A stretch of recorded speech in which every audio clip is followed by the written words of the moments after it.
Hello and welcome to another episode of the Wise Guy Sports Show here on the Wise Guys YouTube channel. I am one of your hosts. I'm the Big Rican on Sport, Mike Martinez, and let's bring in, with no further ado, my co-host with the most, Mr. Jim Crenity, Mr. JC Blue Note himself, and James. Good evening, sir. Welcome Good. to everyone to our second straight Sunday night episode. More like a permanent home. We liked it so much last week. We're doing it again, and let's see how this one goes. Yeah, it was a very shorter show last week, which was nice. But we're only doing this 2 weeks in a row, and then we got a break in the action. But we'll tell you about that toward the end of the night. So Jim, we had so much go on this week, especially a lot today. And I apologize in advance if I seem distracted. Of course, one of the things we're going to cover is the baseball playoffs for just a minute, and I am watching in full display Game 6 of the National League Championship Series. Squirrel. So I apologize for any scroll moments ahead of time. So Jim, what do you say we get right into the hat trick? Let's knock this sucker out of the park tonight, huh? It's the three biggest topics in the world of sports from the last week. Get ready for the Wise Guys hat trick.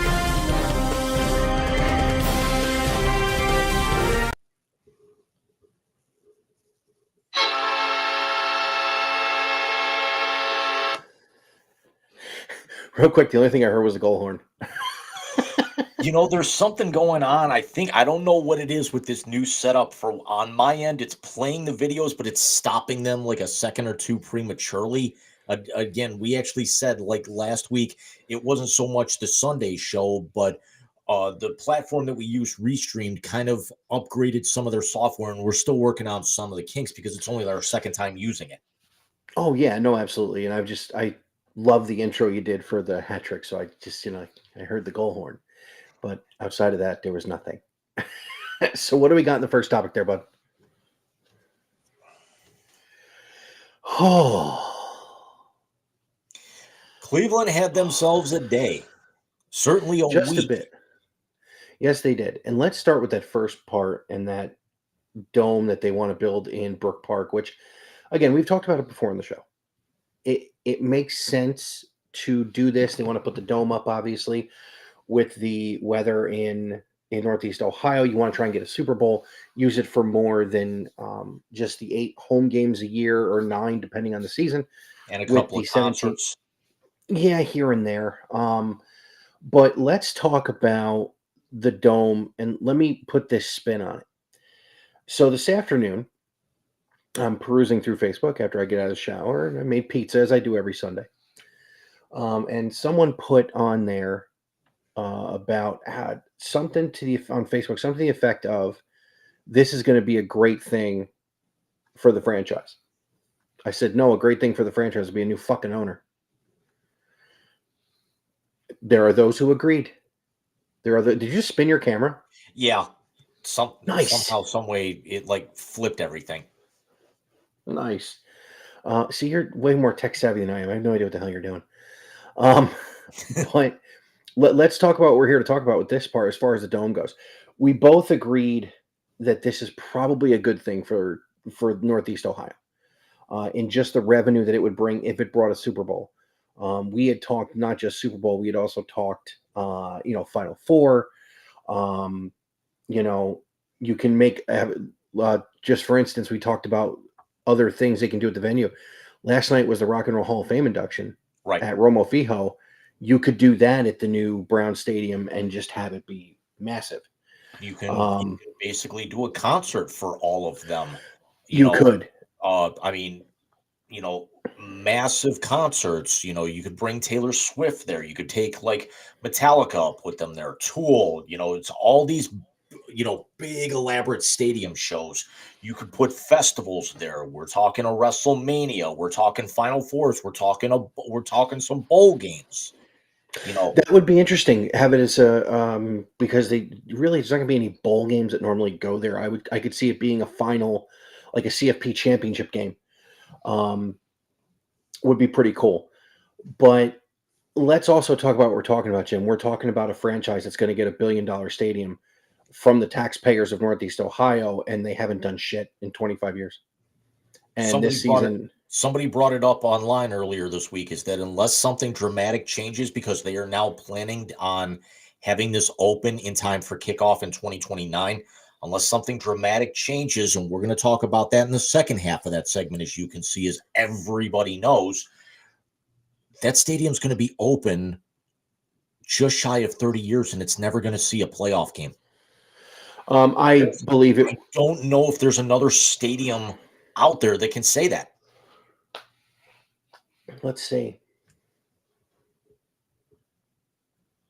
I'm trying to think of all the new stadiums that have happened. We can't even say Dallas because Dallas has seen playoff games. Yeah. SoFi's seen playoff games in a Super Bowl by their home team. In Houston. Reliant has seen playoff games. Maybe a Legion in Vegas? No, I think the Raiders are on the right track. So I would have to I respectfully disagree there. I think the Raiders have a very good base to build off of. No, but what I'm actually saying is I don't think that one's hosted a playoff game yet. I know it's hosted a Super Bowl, but not a home playoff game. No, you are correct. It has not. I'm now I'm an actual. We know that all four in the AFC have. You figure the Bills, when they open the new high mark, they're probably going to be in the playoffs the first year or two anyway, because that'll be done in a couple of years. MetLife hasn't had one, I don't think. That may be true because both have been garbage. Yeah, but the Giants made the playoffs a couple years ago, and I don't think that was a home playoff game. You might be right. No, it has. No, it hasn't. No, it hasn't. I'm sorry. No, it hasn't. Lucas Oil has, because that's been open for a while. Houston has. Jacksonville. I don't know if Jacksonville. Well, then again, yeah, they have one? Yeah, that's the same stadium. They didn't build a new one. No, it's still Alltel. Well, it was Alltel when it was built. Yeah, so all of those have. Certainly all of the, I mean, we just talked about, the Chargers are a little bit of an exception. They haven't hosted one, but the Rams have because they share the building. Yeah. The four in the NFC East have, MetLife has not. No, so MetLife is the only one in the NFC East that has not. In the AFC North, the Browns are the only ones that have not. In the AFC Lambeau, South, Soldier, Minnesota, because they moved into the new place in time for the Minneapolis Miracle. Yes, so they were there. And who's the fourth team?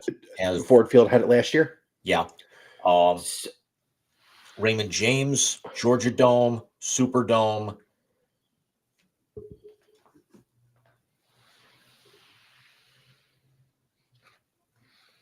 Sorry, I got a double play at Mookie Betts.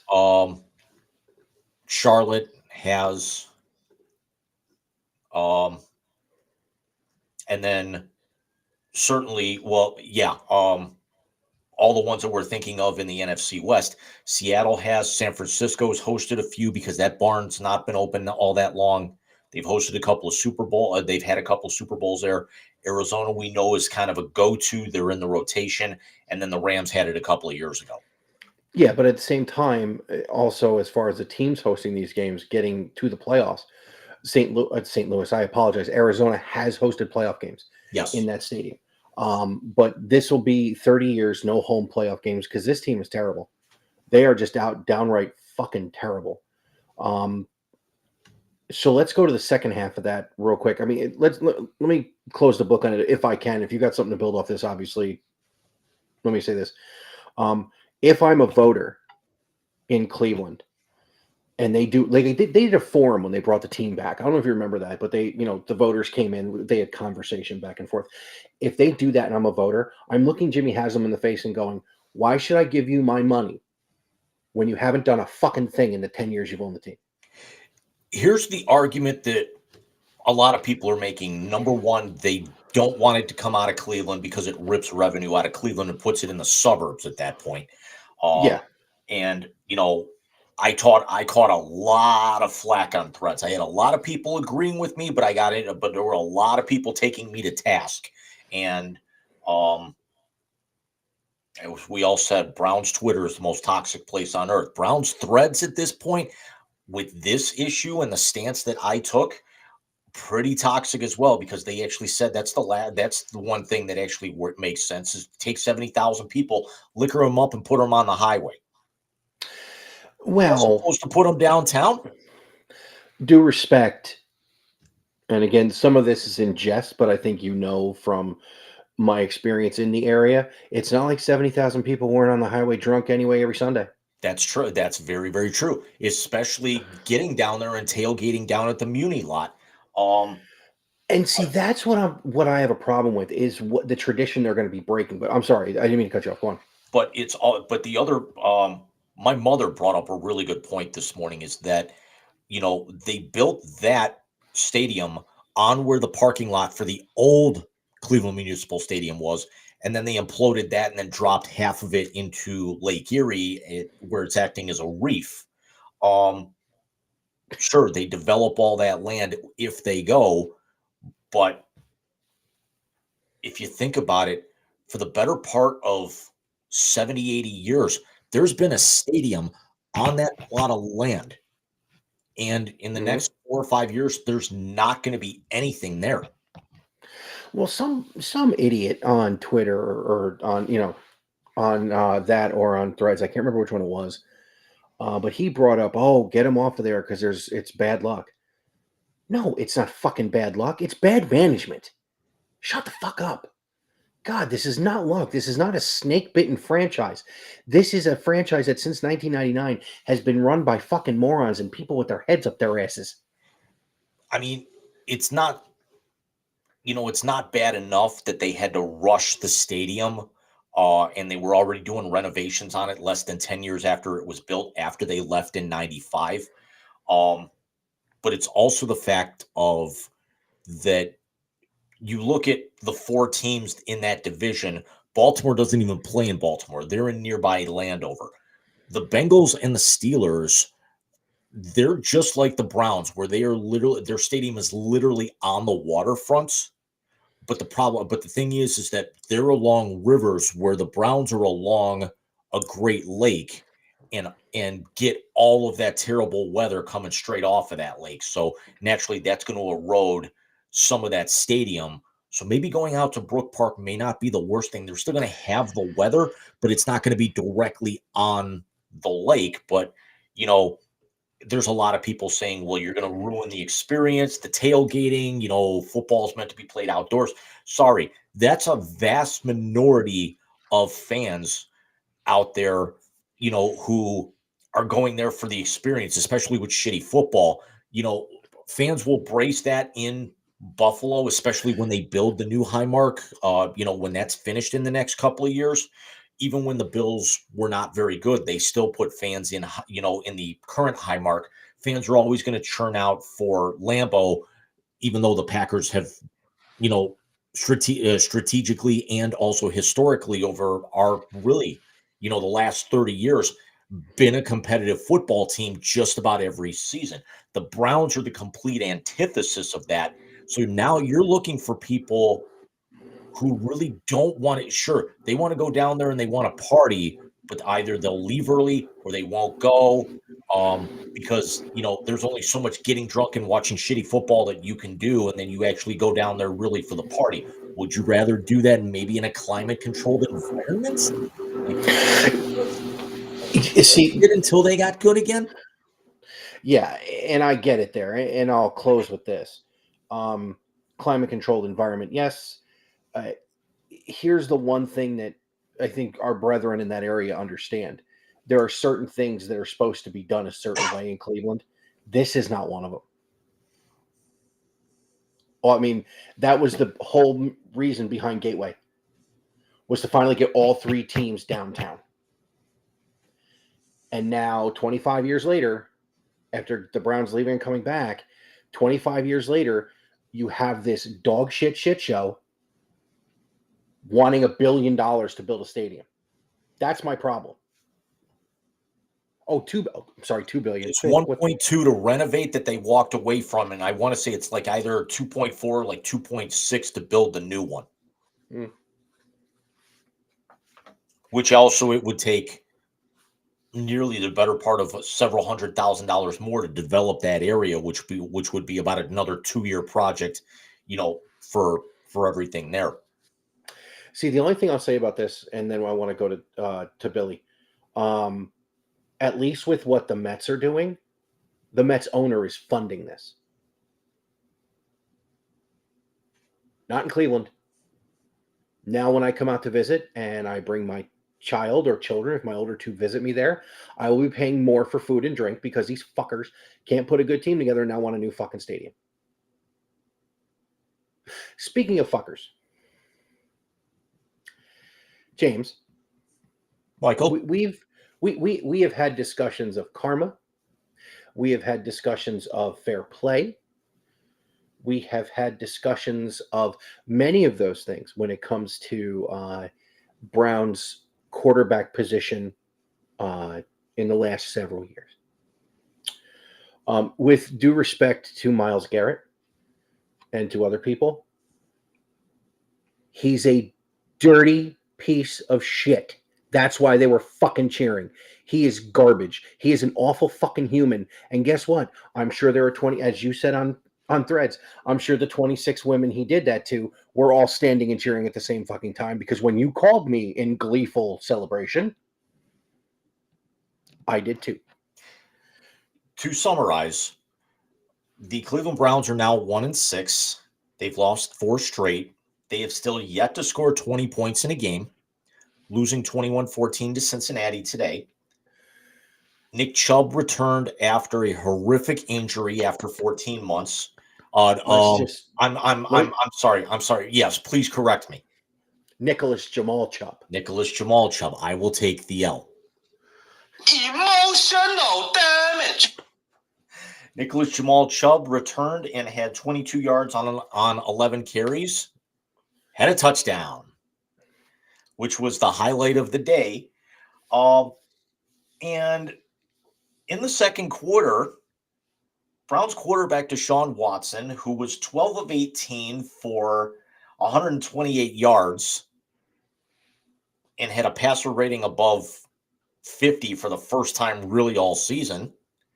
Since, I don't know, Houston. Had a non-contact football injury where he immediately went to the ground and clutched at his heel and his lower leg, and instantaneously the TV announcers and the radio announcers knew that this was either an ACL or an Achilles injury, and he's done for the season. So let's put some context on this. Now, James and I call ourselves the wise guys for a reason. We not only are the true version of the term, because I feel we do bring knowledge to what we speak of every week. We do this. But we're also a couple of sarcastic fucks. And quite honestly, we did speak in gleeful admiration today. I was told my nephew laughed and jumped for joy. This is the problem when you get rid of and basically try to I was going to say something about baby oil, but I'm going to leave that alone. To the previous quarterback who, I don't know, won you your only fucking playoff game in 30 years. And we said that we were going to be sarcastic off the air, and now the jokes are going to fly, and we're going to read some of our favorite comments that we saw online. And speaking of that, the first one out of the bag tonight by robot_Rob13 on Threads. And I'll probably post like some follow-ups to there. If I'm Baker Mayfield, the next time I'm playing in Cleveland, I'm getting a Deshaun Watson jersey, with laying it down in the middle of the field and planting a Tampa Bay flag right in the middle of it, just like he did to Ohio State when he was at Oklahoma, then walk away doing the money hand signals. It's what the Browns deserve.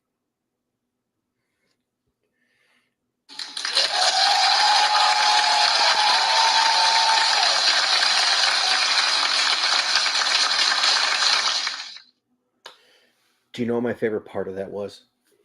This. Because now things like, oh my God, look, Johnny Manziel's not the worst quarterback decision the Browns have ever made anymore. How bad is it a guy who didn't study plays and did more blow than Tony Montana is not the worst quarterback decision this franchise has ever done? Johnny Manziel's done so much coke he could have played for the 86 Mets.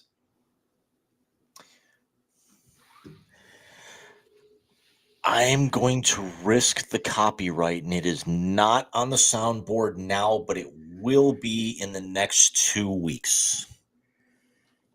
Ooh. Can I say one more thing while you're looking that up? Absolutely. I find it very funny that there were at least 9 to 10 women on Facebook who said, book him a massage. Or they feel bad for the therapist that's going to be assigned to him during rehab. Dude, how'd you like to not be that person? They ought to get him like Hans and Franz to fucking do it. Do it. In 3, 2, 1. One.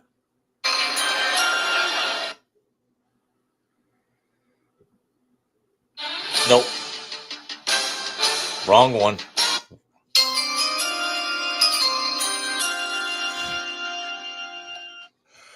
With the first pick in the 2025 NFL Draft, the Cleveland Browns select some random offensive lineman from some fucking Big Ten school because this is where the fuck in the head this franchise is. So my tweets earlier today, they can finish 1-16, but Nicholas Jamal Chubb returned and scored. Then the sexual predator's career might be over, certainly in this town. The season was just staved in a span of 5 minutes. You never wish injury upon someone unless it's that guy. Mm-hmm. I think a blown Achilles is too nice of an injury for this guy. Hashtag fail for Gabriel. He's not going to be he's not going to be that good in the pros, people. A 5th consecutive loss, and yet I'm strangely not upset today at all. A lot of good came out of today. Nicholas Jamal Chubb is back, and you established that DTR is not a starter going forward. Oh, yeah, your $230 million bust of a quarterback and human being is done for the year and likely ends his horrible tenure with the franchise. Yes. And listen, just interjecting. When people were cheering the injury, should you do that? No, you shouldn't. I disagree with that part of it. They should have thrown fucking streamers and those little popper things you get for New Year's Eve. He needs to go. The comment that I made is because somebody actually said, have a little bit of class. It's like, no, he's lucky this didn't happen when there was snow. He actually would have been pelted harder and heavier than when Philly hit Santa.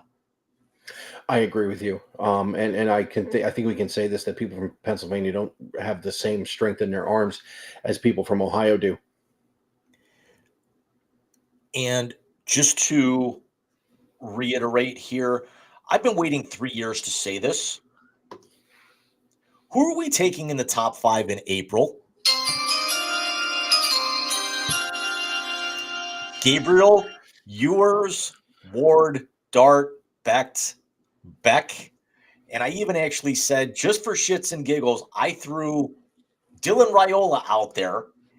And somebody takes me to task saying he's a true freshman. He's got 2 more years. And I said, either way, it's still a pipe dream to start dreaming about having the first pick, having a pick in the first round that matters. Knowing Haslam, he'd still try to draft Raiola and think it's a smart decision when they forfeit the pick after time runs out. Can I ask you a question in all honesty? You may. If we do a live draft reaction and they take Shedeur Sanders, are you quitting? You notice how I did not put his name on that list?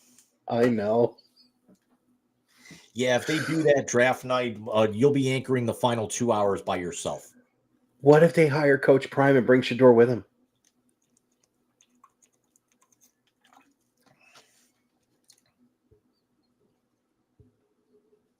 I'm here so I won't get fined.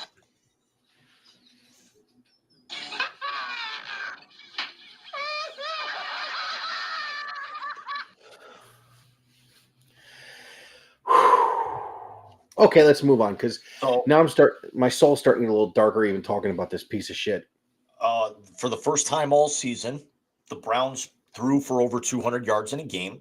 Problem is, It took three quarterbacks to do it.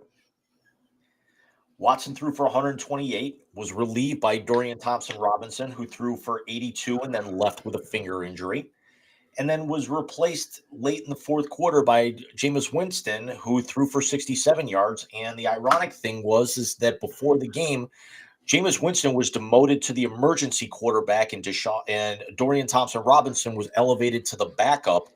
And there were a lot of people thinking, well, are they now dangling Winston out there as trade bait? Not anymore. They're not. Not anymore, although there are reports that the Packers have called about Miles. Myles Garrett earlier today said that the that Cleveland fans should be ashamed for the way that they booed Watson during the injury. Quote, he was stating he was, quote, a model citizen. Yeah, he said, and he's done things right most of the time. Okay, but here's the problem. Miles, brother, here's the problem with this, okay? And you may just want to go start digging up some more fucking bones instead of talking, because I think you should stop. But here's the problem. The problem is your model citizen is a fucking rapist and a piece of shit. End of story. End of story. Absolutely true. Let's move on. Karma is still undefeated. Yes, it is. I haven't tweeted out the Baker Mayfield winking meme in a while. I think I'm going to do that later. So let's move on to the next thing, because, again, he's starting to rot my teeth out of my head.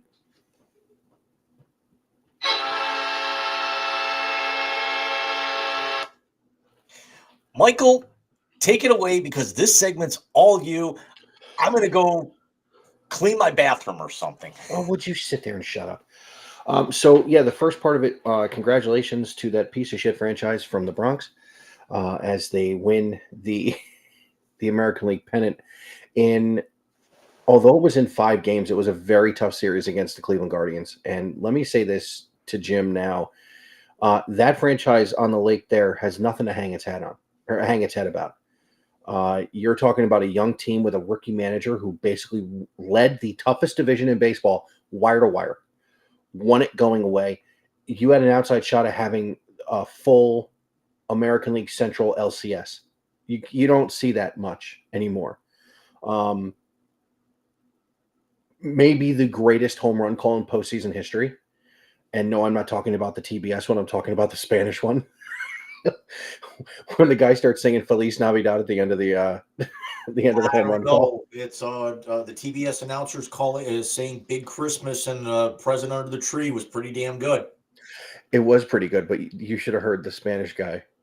He just literally starts singing Feliz Navidad at the end of the home run call. It was fucking great.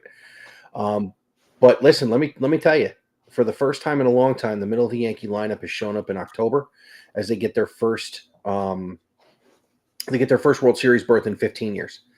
But let's talk about the other series that's going on right now. Is the Dodgers leading Game 6 2-1 early against the Mets. It is a bullpen game for the Los Angeles Dodgers today, which you can look at one of two ways. You can look at it the way I'm looking at it, where it's if you can get to the high leverage guys, and the Mets have already done that with Michael Kopech only going 1 inning. You're going to set up, because they're not going to pitch Yamamoto not for $350 million for the next 12 years in a Game 7. You just got to get past Walker Buehler, and then you'll have some tired arms. So long way to go. It's bottom of the third right now as the Mets are down 2-1. So we'll see what happens. Another series, Jim. Here's an interesting fact: there has not been a single lead change in this series because there have been nothing but ass whoopings in all 5 games. Mets took one on the chin in Game 1, win big in Game 2, take one on the chin in 3 and 4, and then put an ass whooping on the Dodgers 2 nights ago. We'll see what happens. But I will say this as we close this segment. As a Met fan who sat here and told you the franchise needs to be folded at 24 and 35, if Jim would have told me that night, hey, shut the fuck up, you fat ass, they're going to be in the NLCS, I would have never believed him. So I will take it. And I will take the fact that But there he goes. this is what I'm saying. I will take Game 6 of the LCS if this is where this run ends. I don't believe it will end there. I think they will win tonight. And I am praying for a Subway Series because to see this Dodger team, which, we're talking about the payrolls in the playoffs. Breaking news. Remember? Yeah. It's now 4-1. Who hit the dinger? Tommy Edman. Someone needs to put a fastball in his dome. No, I'm kidding. I wouldn't. So it looks like this is where the ride's going to end, which sucks. But so this will now officially be the unofficial close of baseball coverage on the Wise Guy Sports Show. We'll talk about the World Series, but those will be relegated to the blast because baseball got what they wanted. They got the 3 highest payrolls, and this will be the only comments you'll get out of me the rest of the baseball season. I guarantee you, because once the Guardians got knocked out, baseball got its wish. They're getting either New York versus LA or they're getting a Subway Series. And quite honestly, unless you're in those 2 markets, you don't give a fuck. Well, I mean, Japan's going to be into it because it looks like it's going to be Ohtani and Yamamoto in the. Although I can't say that this team has come back from the shit already. I'm sorry, did I stutter? I know. I'm just saying, in general, I won't watch any of it if the Mets aren't in it. But Subway Series would be fun too because the Mets pulled all 4 out against the Yankees this year. So, but let's close this by saying 2 things. 1, yes, congratulations to the Yankees, and we'll see what happens in Game 6. But 2. Fuck the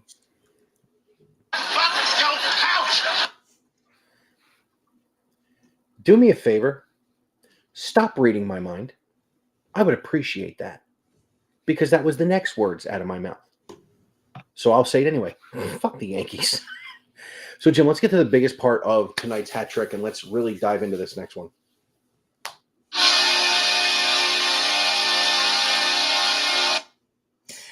I'm not playing round ball rock this year. It was tempting.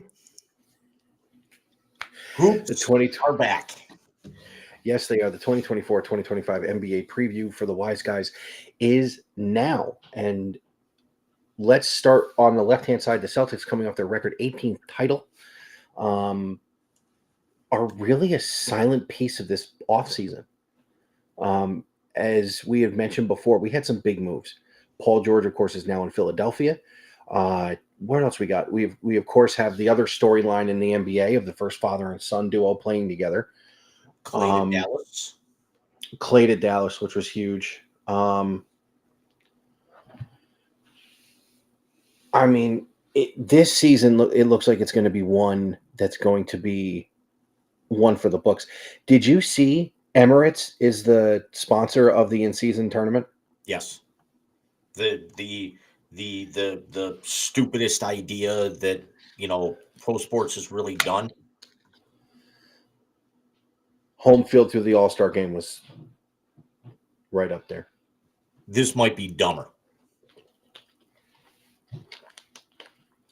You might have a point. Because you're actually because that one was playoff, deciding and everything. I get that, but now you're actually having certain teams play upwards of 3 to 4 extra games by getting into the tournament than anybody else, so it unbalances the entire schedule. That's true. Now, let's talk about some of the other storylines, and I want to focus on some of the ones that aren't the Cavs, and I want to get some Cavs stuff going in a minute. Let's talk about Kawhi Leonard is going to start the season on the injured list. Yes. Jim, are we getting ready to call Kawhi Leonard the biggest thief this side of what's the dude's name? Playing in Brooklyn, always hurt. Kevin Durant. He's in Phoenix now. No, the guard. Ben Simmons. Yes. Is he the biggest medical bust of what's supposed to be a superstar? He's got an MVP and he's got a Finals MVP. He doesn't have an MVP. He never won a regular season MVP. He's got something that Ben Simmons doesn't. He's got a title. He's got 2 of them. He was, of course, in 2014 was the Finals MVP because that was back in the day when you held LeBron under 40 points a game. You were the Finals MVP, of course, and then he won the Finals MVP. Did he win over to Kyle Lowry with Toronto?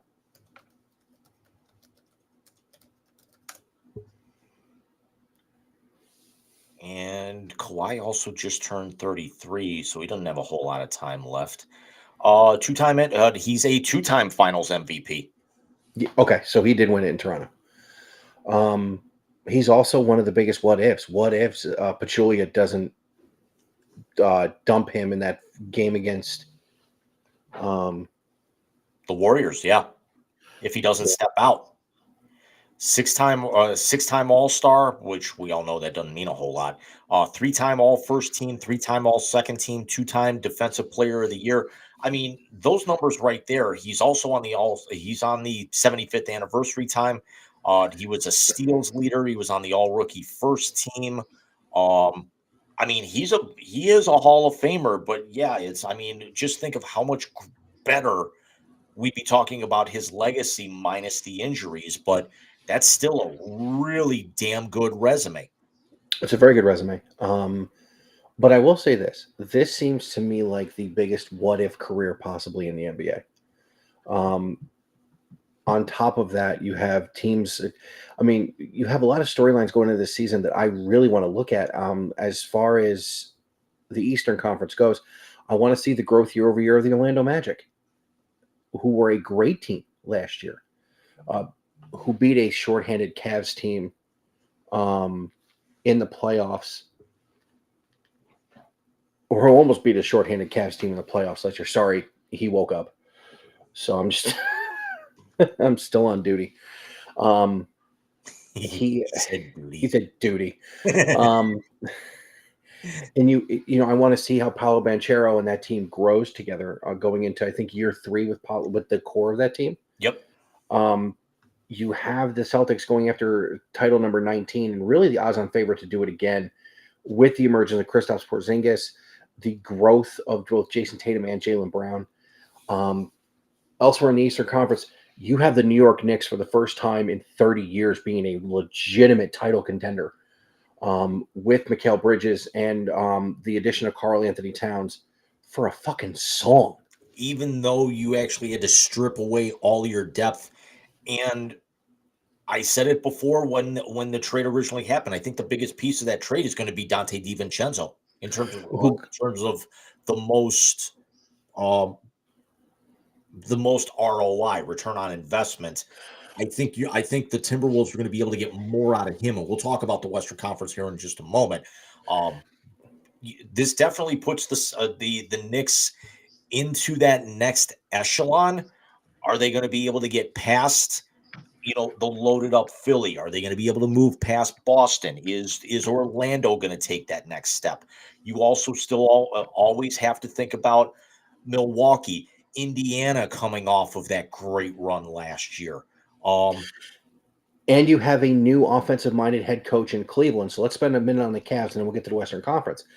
Kenny Atkinson, you and I both agreed, was the proper hire for this team trying to take the next step. JB Pickle-Rickle was not the guy who was going to – see what you did? It was not the guy to take them to the next level. I will say this, just going back to JB for a minute. I think he will be very, very good in Detroit because he seems to be the type of coach that can build something. And almost like Buck Showalter in baseball, you hire him to build it, and then you hire somebody else to get you over the hump. I was thinking that as you brought that up, because look at the development that Mobley, Garland, Sexton had, and also look at what he got out of Lauri Markkanen, who was still relatively young. And now imagine what he's going to be able to do with Cade Cunningham, going into year 3 up there. Yeah, and see, that's the thing that I mentioned to you when he was hired there, is that and especially when we thought Isaac Okoro was going to go there, is that JB Bickerstaff built the Cleveland Cavaliers with nothing. No disrespect to Darius or to Colin Sexton. Cade Cunningham is better than both of them. You're now going to build that, and God forbid would have given him an on-ball defender like that to go with Cade Cunningham. No, Detroit would have been a playoff team in 2 years. Because it was in year 2. Has hit Cleveland right on the verge of that, because now the news came out earlier today that Max Strus is going to miss the first 6 weeks with a knee injury, and then also you had Emoni Bates is going to need surgery, and he's going to be out upwards of 4 to 6 months for rehab. So there goes a little bit more more depth there. They're hopeful that they can actually get some some first year production out of out of the draft picks. I still firmly believe that Okoro, it was not really signed for depth. It was actually signed for the fact that they're going to be moving somebody at the trade deadline. Um, I think with the Bates injury and the Maxter's inability to stay healthy, I think we can agree on that over the 2 years he's been here. Isaac Okoro can't be traded. He can't be. You cannot lose a piece like that who can play defense. Now, here's the one thing I'll say about Kenny Atkinson. Yes, he brings that Golden State offensive mind there. But the one thing we don't talk about is Golden State played very good defense as well. They weren't winning those games 150 to 130. They were winning games and holding teams down, especially with that death lineup that he helped create with Steve Kerr that won championships. He's got his work cut out for him, and you cannot take a piece like Isaac Okoro away from him, especially with the loss of Emoni Bates. We don't know what the development of Isaiah Mobley's been yet. You're coming off an injury plagued season with Darius Garland. Donovan Mitchell's getting older, but he's still Spida. He's still with the engine's going to make this go. And you're coming off a year where Jared Allen did not finish the season. So let's see what goes on in Cleveland. You and I are going to get more into Cleveland and more in depth into the Cavs probably next few weeks. We'll really dive into Cleveland. But let's go over to the Western Conference. Let's talk a little bit about. I'd like to actually say one thing about the Cavs, and we'll talk about this as the season progresses. My only concern with the Cavs is I think after his lack of adjustments late in the year, I think JB Bickerstaff had to go. We established that. I like the Kenny Atkinson hire. We'll actually talk about his former team here in just a couple of moments. But my big concern is that really outside of a draft pick, the Cavs are the only contender in the Eastern Conference that really are deciding to run it back outside of Boston. But Boston is far and away the best team in the league and can get away with that. Philadelphia made a major move. New York made a major move. Indiana made some moves at the deadline last year, namely the Obi Toppin move. Indiana is going to be able to tool some parts. Orlando is always making small adjustments here and there. The Cavaliers did nothing outside of hiring a coach and getting a draft pick. The Cavaliers did nothing. Well, let me build off that real quick. And it is 6-1 Dodgers now. Let me build off that real quick, and then we'll jump into the Western Conference. Like I said, we'll dive more into the Cavs as the weeks go on. The Cavs made the biggest adjustment there was, and that was an entire philosophy. I've said this to you on the show. I've said it to you off the air. I've said it to you in text, and I've said it to you on Messenger. If the Cleveland Cavaliers are healthy, I fully believe they could have beaten the Boston Celtics, because Boston does not match up well with a team that can not only run, but can bang. And without Evan Mobley and without Jared Allen and without Spida being healthy, they couldn't do either. So let's see what that adjustment does first, because if you have guys that you're willing to run it back with in a core like that, none of those other teams you're talking about that made all these big adjustments does not have a core of 4 dudes who are all-stars. None of them do. Pop quiz. Joe Mazzulla came out of college in 2011. Do you remember who the first overall pick was that year? 2011? Was that Kyrie Irving? That was Kyrie Irving. So Kyrie is still in the league and played in the finals last year against Joe Mazzulla. And let's talk about it now. Arguably, the biggest splash of all free agency was the stunning move of the Western Conference champion Dallas Mavericks stealing, essentially, Klay Thompson away from the legacy and the dynasty that was the Golden State Warriors. Michael, what happens to the Mavericks now? And how does this affect Golden State going forward? Well, let's start with the Mavericks because I like Dallas more than I do Golden State. I think we've established that. Golden State gets something in Klay Thompson they did not have last year, and that is someone who can shoot daggers. We all know when Klay Thompson gets hot, look out. He will shoot the lights out of the gym.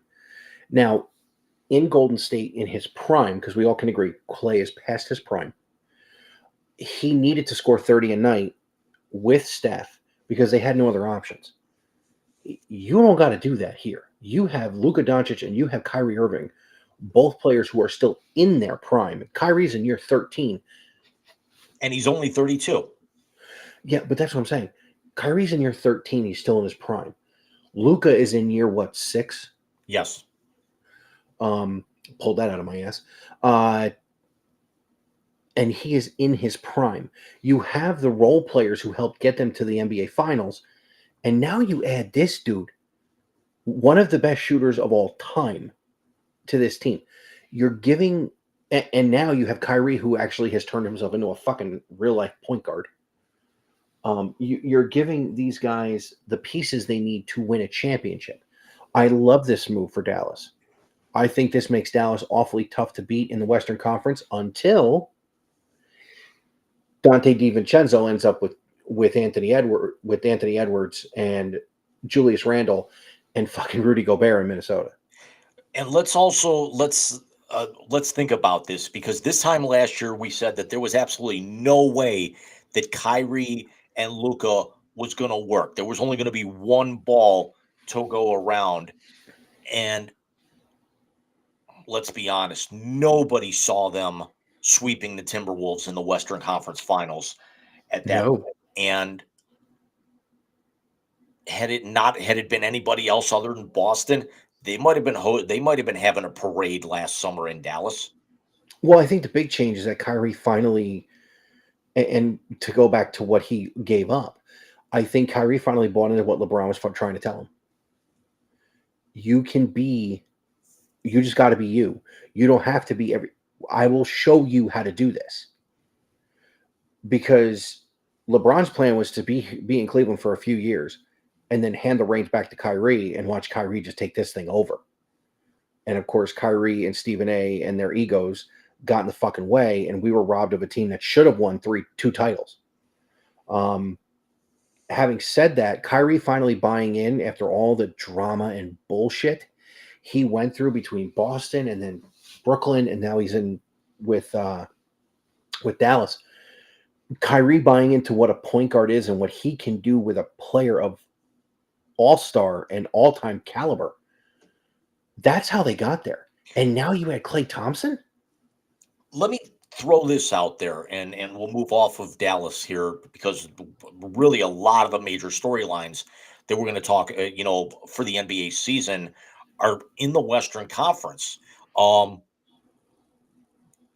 Did that work last year because of the fact that for the first time realistically since he left Cleveland, that Kyrie didn't have to be the alpha based off of the talent that was around him, whether it be injury or not, because then he goes to Boston, he's expected to be the alpha. It doesn't work out. He goes to Brooklyn, he's got to be the alpha, but it's in the middle of COVID to where he can't play half the year.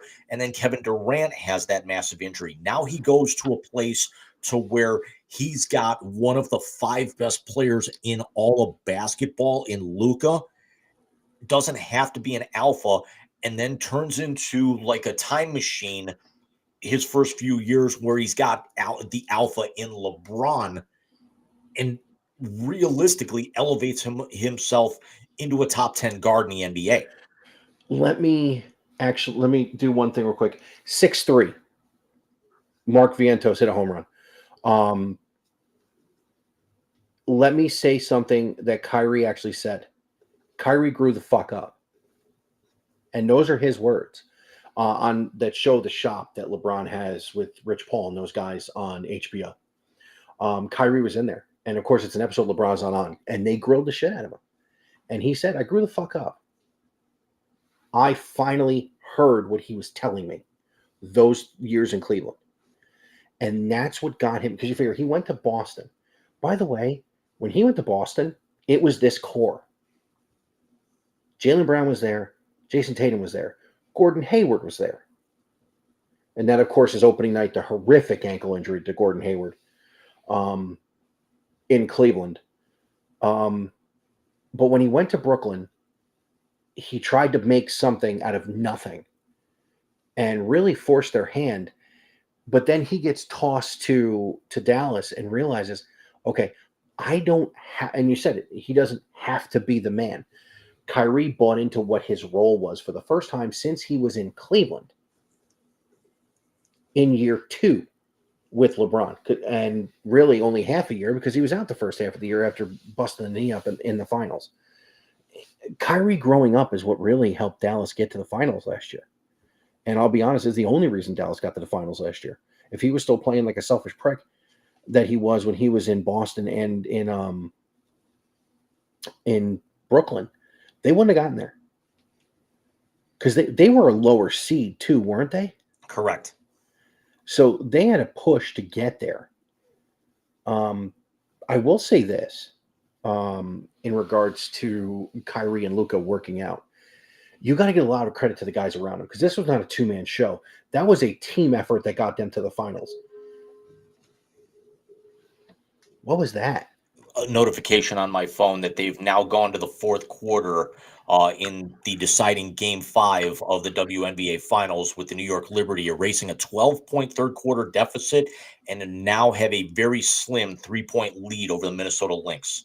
Come on, Sabrina and Brianna, let's go. I will say this would be New York's first title. Correct.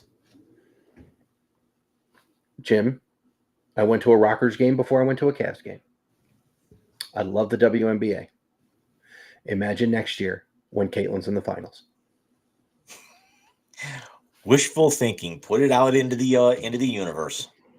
Yeah, well, I've also put out Mets in 7, but I'm not looking too good either.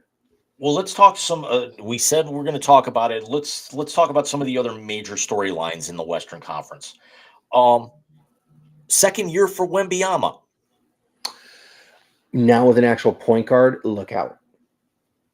Chris Paul. I mean, this is Chris Paul's last best shot at a title, without going to play with somebody else, without him ending up as Kyrie's backup in Dallas or even a late season trade or signing with Boston or even the Knicks.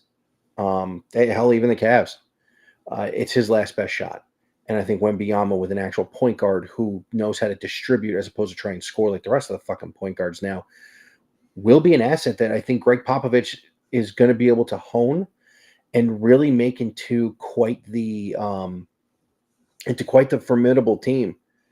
And I'm going to go on a limb and say it here. I think San Antonio's back in the playoffs this year. There's part of me that actually thinks that they could squeak in as well. Certainly, I've already kind of forecasted them to be in the play-in tournament at the least right now. I think they take a jump. I would say play-in tournament too for them as well. Sorry about that. I'm trying to. Oh, my back is killing me. That's what I get for sleeping the way I did last night. I think another team that we're sleeping on are the Utah Jazz. You know, my only hesitation with the Jazz is I need to see Markkanen do it for 2 years in a row. Where you have these other guys. I mean, Wembanyama blew me away last year. I didn't think he'd be as good as he was. And adding that veteran presence in Chris Paul will do that. I need to see another year to Markkanen. He was a good role player in Cleveland, and now that he's had a step to the forefront and, you know, he won't be wearing skates, let's see how he does. I think the key to Utah is going to be Colin Sexton, though. If Colin Sexton can be a true point guard and make Markkanen better, then I think Utah's got a chance of getting in that play-in tournament and maybe even play San Antonio. A team that we talk about, a team that's on the come up. Let's talk about a team that realistically we've probably seen their best days behind them, and that's the Golden State Warriors. I think this is a prequel to Steph Curry being traded to the Lakers. Or do you think Steph just walks away? You know, that's an even shot too. Because you got I think Steph's going to want to play with LeBron. I think they had a lot of fun playing in the Olympics. I was thinking that. I was thinking you got to think that the only way that that would happen would be he wants to play with LeBron, but maybe a season, a half a season, because you got to figure if things go as south this year as they did last year with the Los Angeles Lakers, we're gonna get that's the other major storyline is we're gonna get LeBron and Bronny on opening night in crypto.com when they finally finished the last minute renovations that they had where they had to take the Kings and the Lakers and throw them on the road for the first 2 weeks of their season because they're not ready yet. And certainly you're not going to see, the Clippers are certainly not going to let them back in after they finally got their own barn for the first time in 30 years, it seems. It's intriguing, but it can't be anything more at this point than a novelty show. Let me give you two things on the Lakers real quick. One, it is pretty cool that they're going to play together. I again, being the nostalgic person, I remember where I was when Ken Griffey Sr. trotted out to left field and Ken Griffey Jr. trotted out to center field in 1990. We just came past the 34th anniversary of them going back to back. And by the way, they will both be in the building the night that game happens. But if you want to talk about the Lakers and how the Lakers are going to be any good, remember the name Dalton Connect. I completely agree on Dalton Connect, and we actually said it on right after the draft, and Willie liked it as well, and I propped him up big time when we talked about that. But here's the thing: when the Griffeys did it, Ken Sr. was at the back end of his career and could still contribute, and his son turned into one of the greatest of all time. You're talking about arguably the greatest of all time, and it never was. Who, quite honestly, every single scout and every single reporter said that it's going to be 1, maybe 2 games, and quite honestly, he should be a backup in the G League at this point. Now, two things about that. One, does he have some game to work on? Absolutely. 100% agree with you. Two, let's remember who his father is and how negative people talk about him left, right, and center, even though he's done nothing wrong and has played better than everybody thought he ever would coming into the league. I think a lot of the Bronny hate has to do with his father and the quote-unquote Nepo pick. But then again, we've talked about it. How many front office guys have jobs because their daddy's last name? How many guys Jerry West kid didn't play, but he's in the front office somewhere. Stephen Jones doesn't know a football from a fucking hole in his head, and he's in the front office of a team. Luke Walton. But Luke Walton played at a high level and then became a coach. So Luke Walton gets a pass with me. But what I'm saying is, no one says he's going to come in on opening night and score 35 and lead this team to a title. He is a development project. Anybody with a brain in their fucking skull has said Bronny is a development project. Now, you saw some flashes the other night when he went for 17, I think it was 17, 4, 4, and 2 in the final preseason game when Dalton Connect went fucking crazy.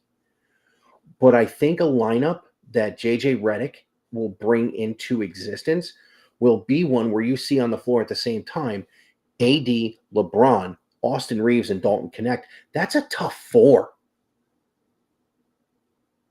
Argumentative at best, because when you got LeBron's age, you've got AD's health, that when he's healthy, he's a top 20 player. Problem is, he's the best ability is availability, and he, quite honestly, in the last 4 or 5 years, has Deshaun Watson seen the field on a better percentage than Anthony Davis? Don't invoke his fucking name anywhere else, please. And for facsimile, though, I mean, at least Davis is earning his contract. Let's can we pick somebody else then? We left off the Jim Everett thing out of respect, and we went to Marshawn.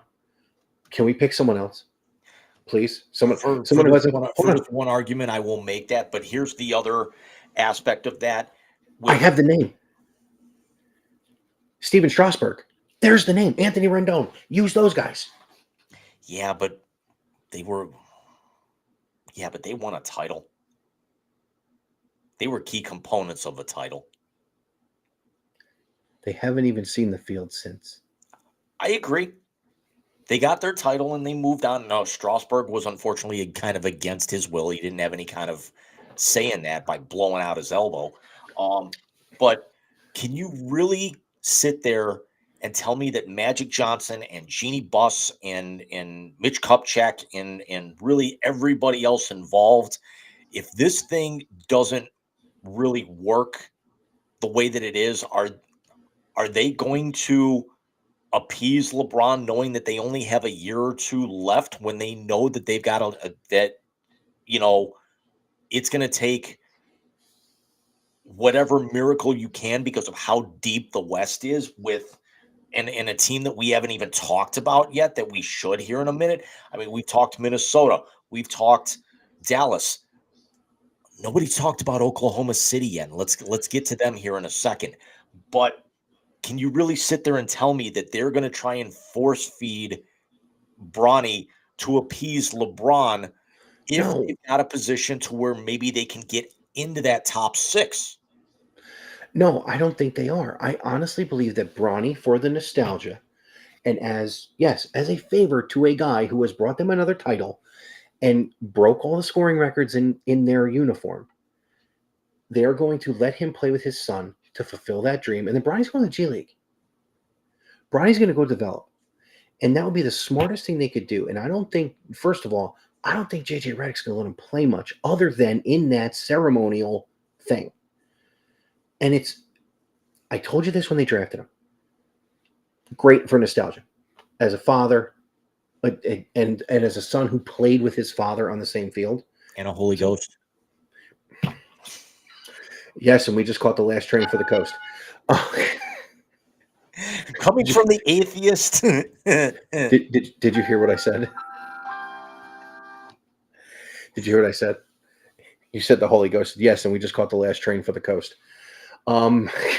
Space Ghost? Oh, but it won't be the day the NBA died. I know you like what I did there.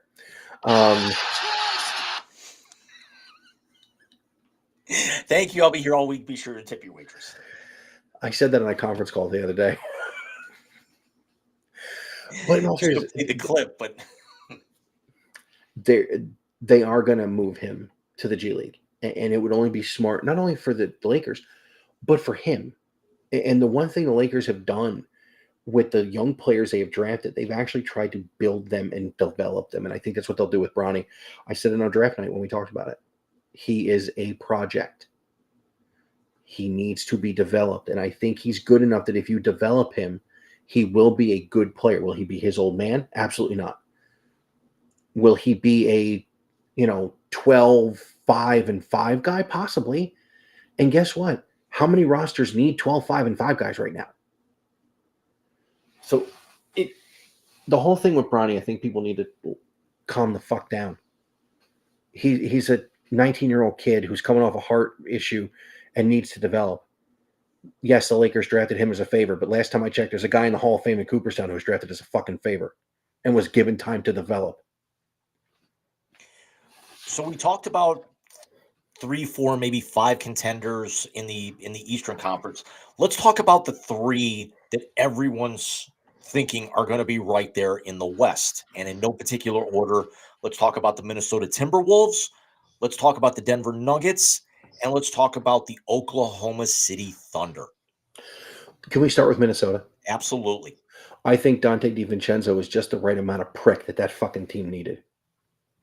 Even more so than Anthony Edwards being the cockiest player in the NBA and being able to back every word that he says up. That's not what I'm talking about. Let me use a baseball reference, and then I'll use a hockey one. The Mets needed Jesse Winker. They needed someone who could play the villain, who liked being a heel. All the teams that he played on in his career needed Ty Domi to play the heel or the enforcer. Minnesota needed Dante DiVincenzo. Because as much as Ant can back it up, and do everything we're talking about, they don't have a guy who will drop a three in your face and yell at your bench. Did you see what DiVincenzo did the other night in New York? How are you going to go up to? First of all, DiVincenzo played with Jalen Brunson at Villanova. Yeah, I was going to say And- that's that swagger that he had, with the Wildcats. Because he said he was at the foul line. He goes, "This is what happens when you run shit." He wasn't talking to Jalen. He was talking to Rick. And then at the end of the game, Rick Brunson tried to talk to him, and DiVincenzo tried to start a fight. So that's the type of player they were missing. As good as Karl Anthony Towns is, he's very passive. Rudy Gobert is the worst big man in the league when it comes to aggression. Defensively, he's great. He's a good rim protector. Is he going to get in your face and enforce? No, but DiVincenzo will. Which is So will Julius Randle. Which back up 3 or 4 years, and Rudy Gobert was the complete opposite. Rudy Gobert was the guy getting in your face, drawing. He was the kind of the Ben Wallace, Rasheed Wallace, lobbing up technicals constantly, getting thrown out of games, and then the lasting memory that we're going to have is him getting choked by Draymond Green, who is probably one suspension away from getting kicked out of the league at this point. Probably. But I think you're right. I think Dante DiVincenzo was the biggest part of that trade because he brings a little bit of that swagger from Villanova, a little bit of swagger from New York, but he also brings, first of all, homeboy can shoot the rock and he can hit a jumper with the best of them. So I love that move. And Julius Randle's a dog too. I mean, he's one of the last links to Kobe that we have playing in the league. I mean, but he's coming off a major injury. But we also cannot talk about the Western Conference with the fact that the Denver Nuggets, minus the injuries, are just a year removed from a championship, and a lot of their core is back as well. And you can never count out a team with Nikola Jokic in it. No, you can't. I do think that the age of the supporting players is going to start to become an issue with Denver. I also think the fact that Jokic would rather be playing with his horses in his home country than playing in the NBA is going to start to wear on him. I don't think Jokic is going to be around much longer, mostly because he doesn't want to be here. I mean, he's made that pretty clear. Right. He's got his money. He's set for life. He's set for the life of his children and his children's children. He doesn't need to keep playing. I think I think he'll honor his contract like we were talking about before, and he'll be done. He'll be done. Speaking of now going to the opposite side of that coin, we know Jokic doesn't really want to be here. Let's talk about some guys that absolutely want to be here night in, night out, and show up. And that is the newly retooled and heavily, heavily favored Oklahoma City Thunder, who had one of the busiest off seasons that there is.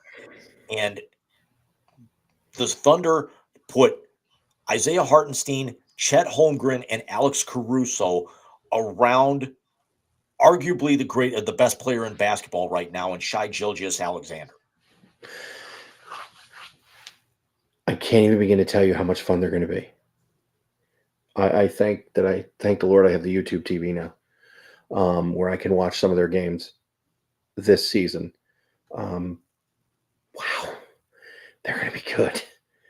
If I had a guess right now, I would call a Boston OKC final. As much as I love the Cavs, I think they get to the Eastern Conference Finals. I think we'll see what happens, but I think that's the next step for them. I think Boston's going to be hungry to defend their title, and if they stay healthy, they will be a problem. Because you look at the 3 or 4 teams we've talked about in the West, that are going to be there.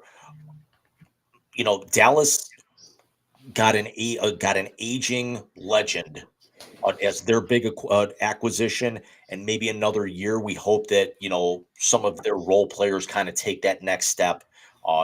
Support those guys a little bit more, and they're going to have to wind a couple of those guys in and out because all 3 of those guys are guards. Essentially, even though Clay or Luka can even play like a 3, Minnesota has huge turnover at that point. They get a lot of the Knicks role players, albeit a couple of very good ones. One we've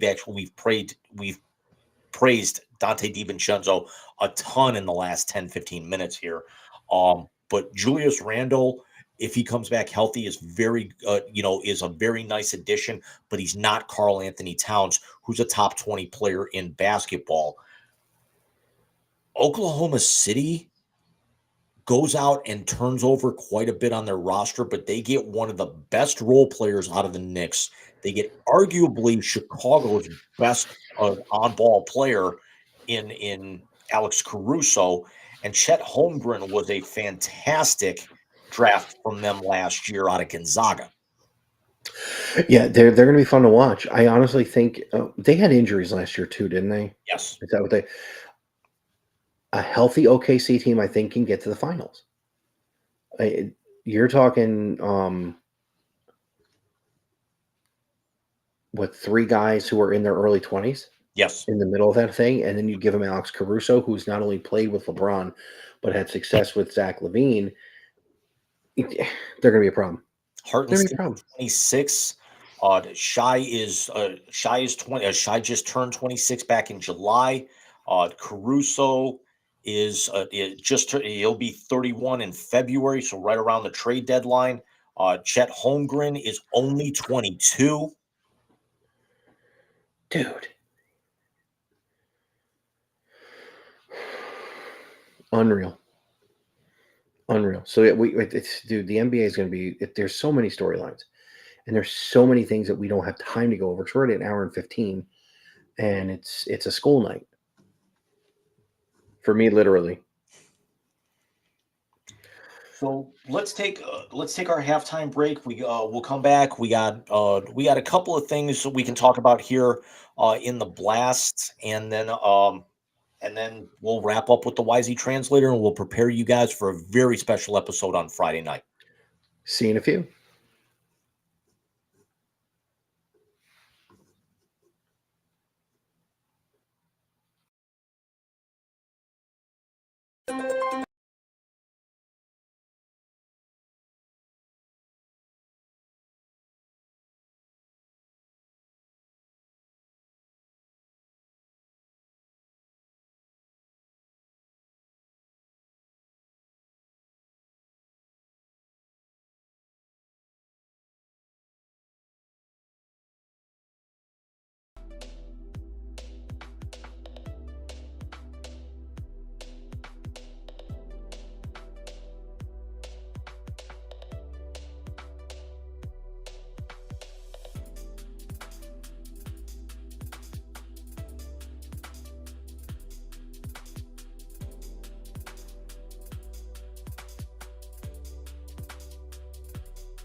And we're back.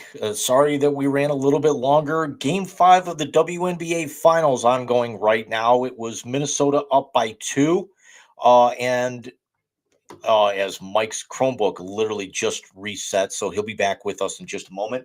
But to set the stage, it was Minnesota by 2 over New York, and with under 30 seconds to go, Sabrina Ionescu had a wonderful look, hit front iron from in the corner, and after 2 Breanna Stewart free throws, after she had just missed a pair less than a minute of game time prior, we are now going to overtime to decide the WNBA championship.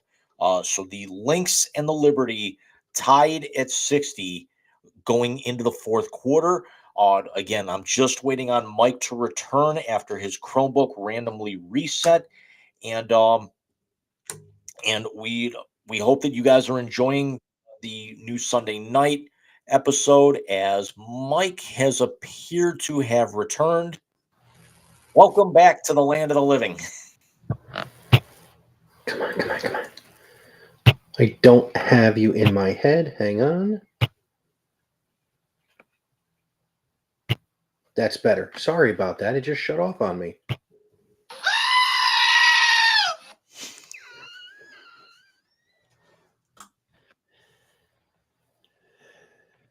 You're such a dick. Thank you.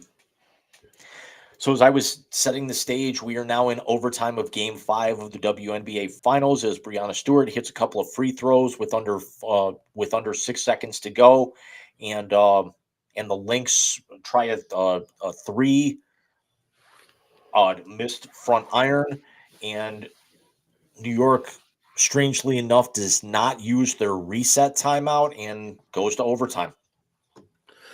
I think that was smart because the last thing you want is a turnover there and kind of kicking yourself. This way, you got momentum going in overtime. I actually have that on, leaving the Met game over here. Yeah, Edwin Diaz is already pitching this game, by the way. Yeah, it's getting ugly in LA right now. But Jim, real quick before we dive into the blast here, one more comment on the WNBA Finals. Did you see who's sitting courtside? Spike. Yeah, that's pretty cool. Good for Yeah. Spike. He's actually not even sitting in a chair. He's literally sitting on the floor sideways. So that's an obstruction waiting to happen. I hope one of these women knock him on his ass. Yeah, and the strange and the amazing thing as New York just hits a 3, Leni Fibic, who's come up huge tonight. She's got 13. Michael, the only New York Liberty player who is not in double figures is Sabrina, who's only got 5. She is 1 of 9 from deep. I tell you what, she is playing some serious defense. So you see her hustling on the perimeter there. She's got 7. She's got 8 assists and 7 rebounds. Breanna Stewart, 15 rebounds, 11 points, and 4 assists on 4 of 14 from the floor. Hit the 2 big free throws with under 10 seconds to go as Fibic misses, and Alana Smith only 6 points.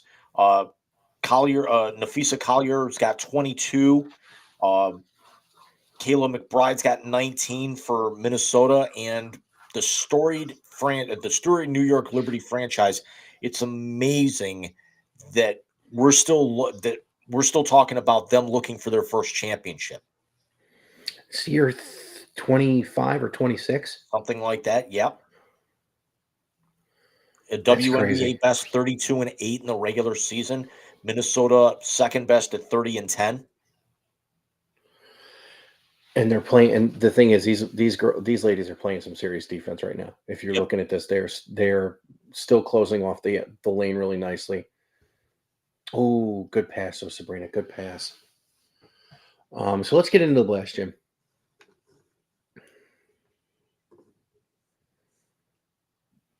So let's start all the way on the right here because you have not seen. I told you off air that what's all the way on the left just came out earlier today. So we'll talk about that here in a couple of minutes. But for the third time in 4 weeks, the number one team in the country in college football goes down.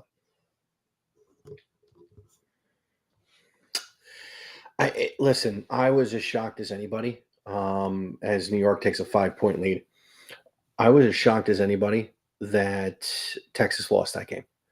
I thought for sure coming off of a horrific showing in Kentucky and then a loss to Alabama, who, has lost since to Vandy and Tennessee. I didn't think Georgia would recover, but they did. And they played a really good game on Saturday in Texas, which was more impressive. 23-0. Something like that. Something like that. I will tell you this. I was very shocked it took Sark that long to go to Arch. You were talking about possibly Quinn Ewers going number 1 overall. I don't think Quinn Ewers is going to finish the season. I think they're going to have to go to Arch, especially now, because now let's talk about this. Do you know the chaos in the SEC right now? Right. Because you got you had 3 teams that were number 1, and somebody brought it up on Threads, and I talked to my dad. It took Nick Saban almost 15 years and 7 national championships to build that thing up, and it took Kalen DeBoer only 7 weeks to tear it all down. He didn't tear anything down. When Saban retired, you got to think of it this way. They could have gone to somebody besides Jalen Milroe, but the guy they would have gone to transferred. Their defense, especially their secondary, is having issues. Their best defensive secondary player transferred. So it's not really Kalen DeBoer tearing it down. It's Kalen DeBoer dealing with the fact that he's following Nick Saban. I liken it to, have the Yankees found a shortstop since Derek Jeter? No. It's have I like that. That's nice. So I mean, it's going to be interesting going on, because remember, there's no more divisions in the SEC. 3 1-loss teams. I don't believe any of them play each other the rest of the year either. Right. And Alabama with 2 now has to scramble to get themselves even into the top 12. Because if they were to actually, my brother sent me a graphic earlier. You realize that Iowa State on this list is ranked 10th, and they're actually the 4 seed right now. Mm-hmm. Yeah, it would go Oregon, Georgia, Miami, and Iowa State. Rounding out the top 12. That means you would see Ohio State and BYU would be the 5-12. Ooh, in Columbus, that'd be a good game. He texted it to me. Let me actually pull the graphic. I don't think I'm going to be able to throw it up here.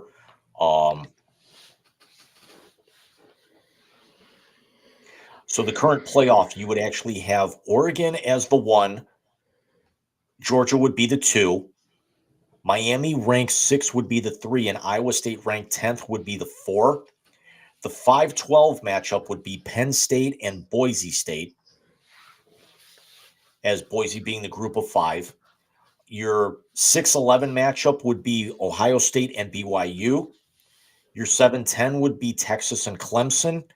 And your 8-9 would be Tennessee and LSU. So that's 3 Big Ten teams and 4 teams out of the SEC. And this is based exclusively right now off the current AP poll.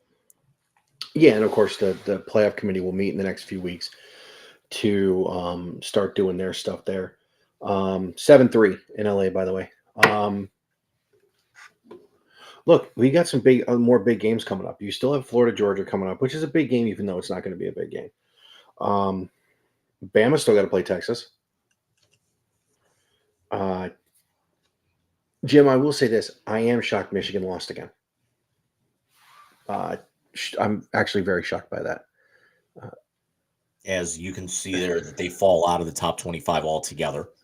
I love that Navy and Army are both ranked and undefeated. What else? So, yeah, we got some big games coming. I mean, next week alone. Here's something funny for you. Here's a stat. So we talked about you and I were joking that Nebraska's next week for Ohio State, coming off a bye and that loss at Oregon. Nebraska had gone the first 6 weeks of the year without allowing a rushing touchdown. They allowed 6 today to Indiana. And look out for the Hoosiers. Look out for the Hoosiers. They do have to run a bit of a gauntlet. They do still have to play Michigan. Still have to play Michigan State. Still play Ohio State. And I believe they play Penn State too. So they've still got to run a gauntlet here. So we'll see how they do. I mean, they're playing some really good football right now. Who else was the big ones from this past weekend that got stupid?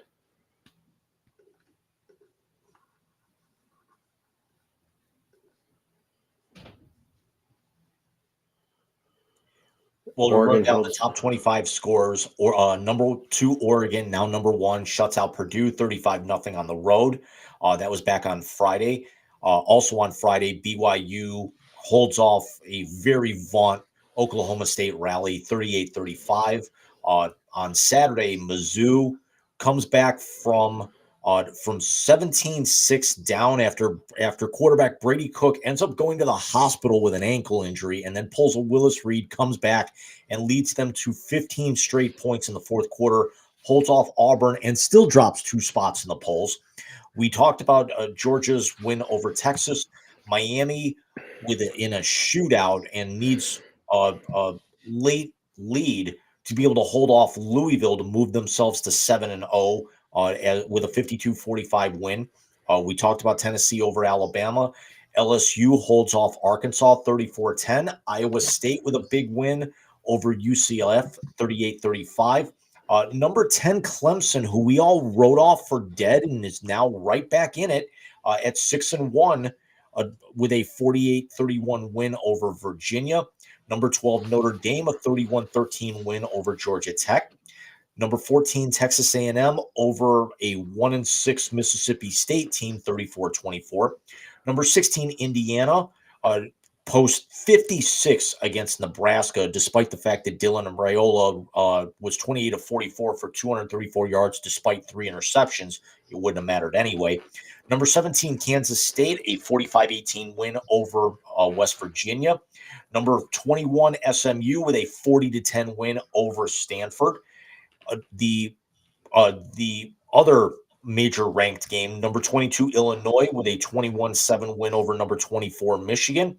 Number 23 Army has actually still the best ground team in the country as their quarterback rushes for 171 yards and 5 touchdowns in a 45-28 win over East Carolina, who then in turn fires their coach.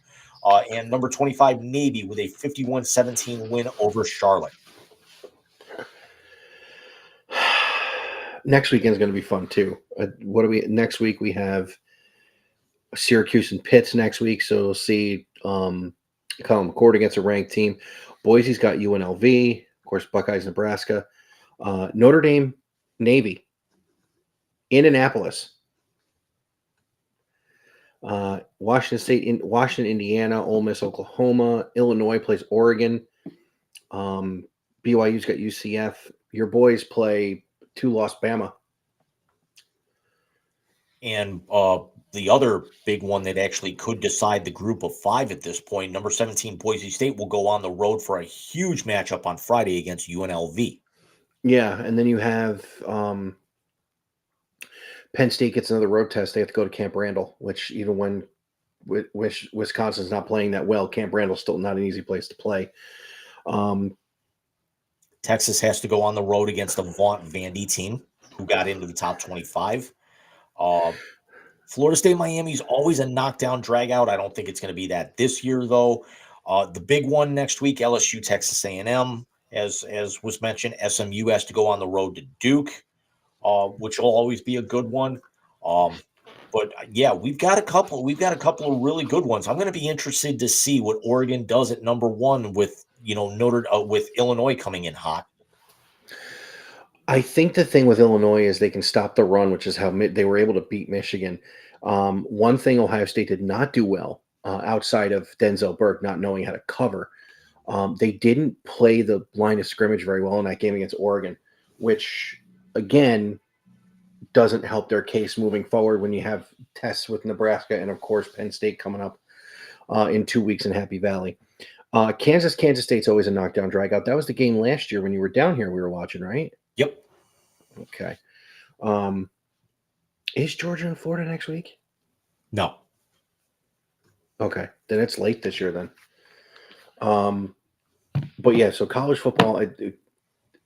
If number one goes down again, what Georgia slides in? More than likely, and at that point, it would be kind of out of default. Or do you elevate a Penn State who'd be undefeated and have just won on the road at Camp Randall? I think you'd almost have to elevate Penn State.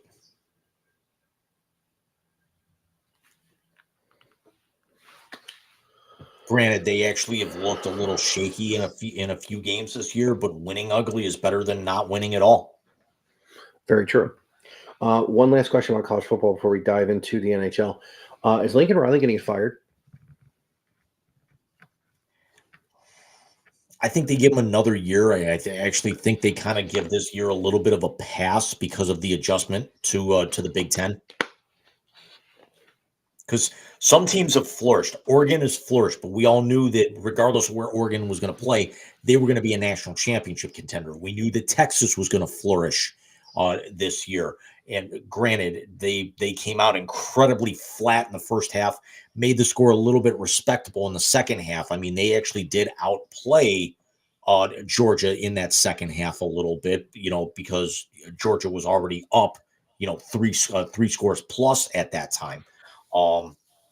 But they performed well. Oklahoma has not in the transition. It's very interesting to see why USC is taking this adaptation. They've looked great one week and then they've come out flat in others and, not even ranked right now. I don't think he gets fired, but I think it's kind of the,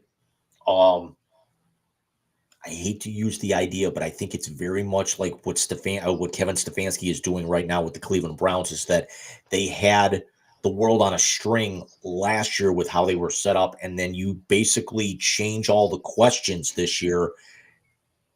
You have to play the hand that you're dealt, but unfortunately, you're playing the hand that you're dealt knowing the deck's already been stacked in certain aspects. Well, yeah, and you knew the quarterback change from Heisman Trophy winner, number one overall pick, was going to be tough for them. Right. But coming out flat like that, that's coaching. That's prep. So, I don't know. I just don't think Lincoln Riley's going to be long for. People are saying they should have done to him what they did to Lane Kiffin and left his ass on the tarmac. I think Lane Kiffin's doing okay. Let's get to that middle one, Jim, and let's start with something pretty wholesome. I'll get to the sports note in a minute. Well, let's start with something pretty wholesome. We have all the tributes to Johnny Gaudreau in the last few days. Explain the one in Columbus for me. Columbus has their home opener a few nights ago against the Florida Panthers, and earlier in the day they painted Gaudreau's number 13 in the Jackets jersey fonts and colors. So it's blue trimmed and it's red trimmed in blue, and they basically paint that in the trapezoid right behind both goals. So it'll be on ice all season. They've actually got number 13 stickers on the backs of their helmets. I want to say there was also a jersey patch as well that had both Gaudreau brothers' initials on there.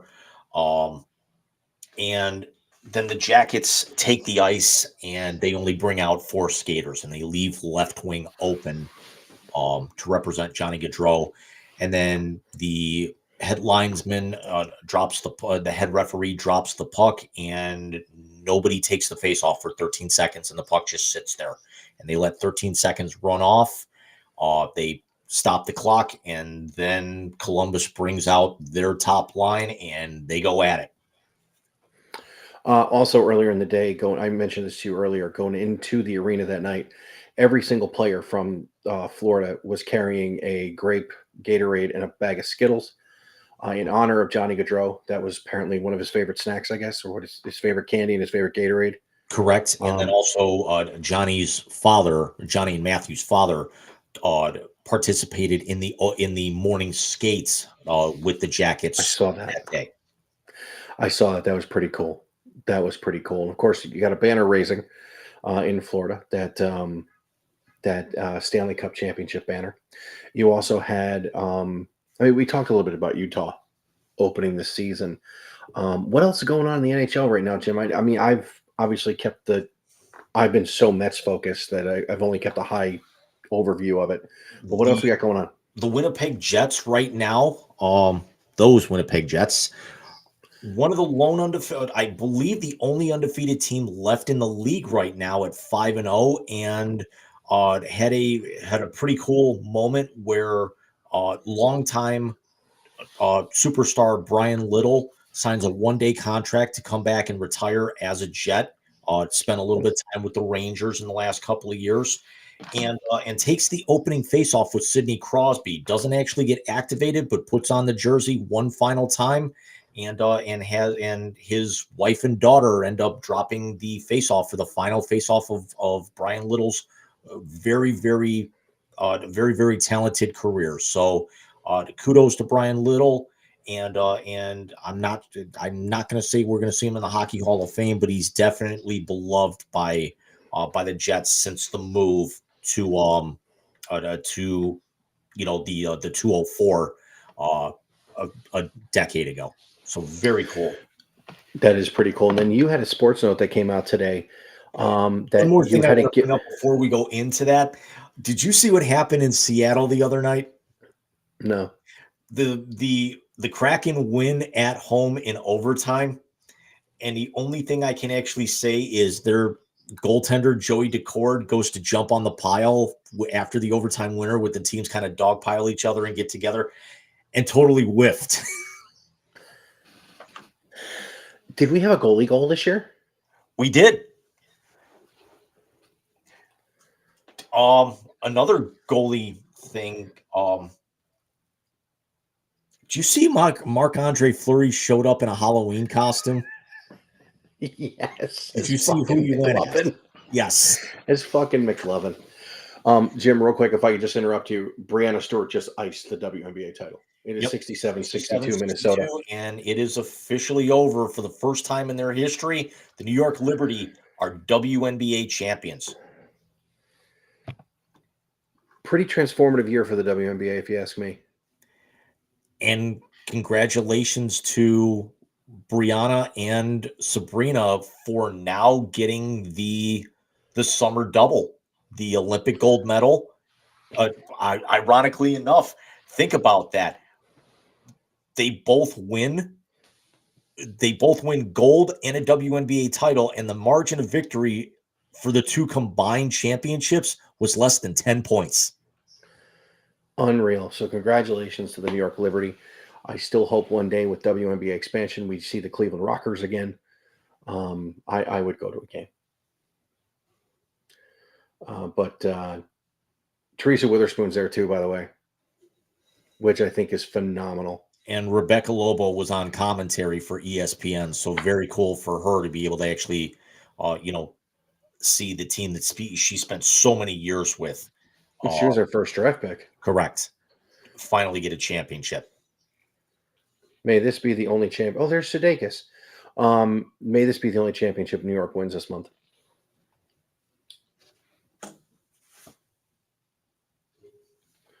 And as I tell you, 7-4 in LA. So yeah, hats off to the Liberty. But Jim, let's talk about that rebrand thing. Malkin and Crosby. Let's talk about the sports. Correct. As posted on the Sports Note earlier today, I actually had the piece written yesterday, and I did the video earlier today. It's very cool when we see an NHL player hit a milestone. It's even cooler when we see two players hit historic milestones in the same game, and we had that back on Wednesday night. I'm pretty storied careers hitting these milestones. By the way, I started reading the sports note because you had started it with I have to give flowers to a city I hate. Um, but I mean, how many cups did they win together? 3, 2009, 2016, 2017. Uh, Malkin got the Conn Smythe in 2019, and Sydney won back to back in 2016 and 17. Unreal. First of all, I can't believe they've been around that long. Crosby was the number 1 overall pick in 2005. Malkin was the first overall pick the year prior in 2004. And oh yeah, their first round pick, second overall, the following year in 2016, is another guy who's going to be on his way to the Hall of Fame, a certain Jordan Stahl. Really? I forgot they drafted him. And also Alex Goligoski was their second round pick in the year that Malkin was picked, and just hung his skates up after a brilliant career that saw him get a couple of titles as well last month. That's awesome. I love it when you see these big things. So what exactly were the milestones? Sidney Crosby became only the 10th player in NHL history to hit 1,600 points. He's currently 10th on the all-time scoring list. He got there very late last year, but he ends up getting a secondary assist on Malkin's on Brian Rust's power play goal just past the halfway point of the first period, as Buffalo had already jumped out to a 2-0 lead less than 4 minutes into the game, and again hits that milestone.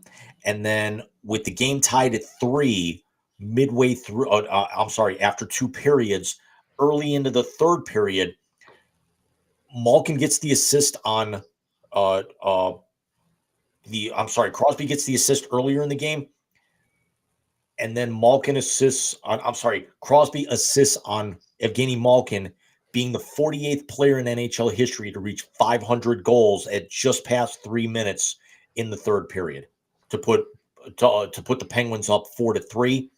Game goes to overtime, and wouldn't you know, Malkin assists and Sydney buries the game winner for a 6-5 win.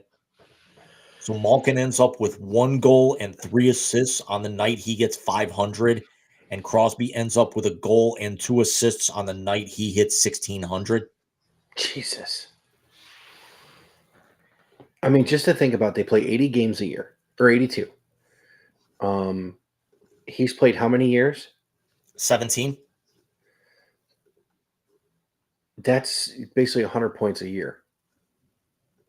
That means you got to do something more than once every single game for 17 years.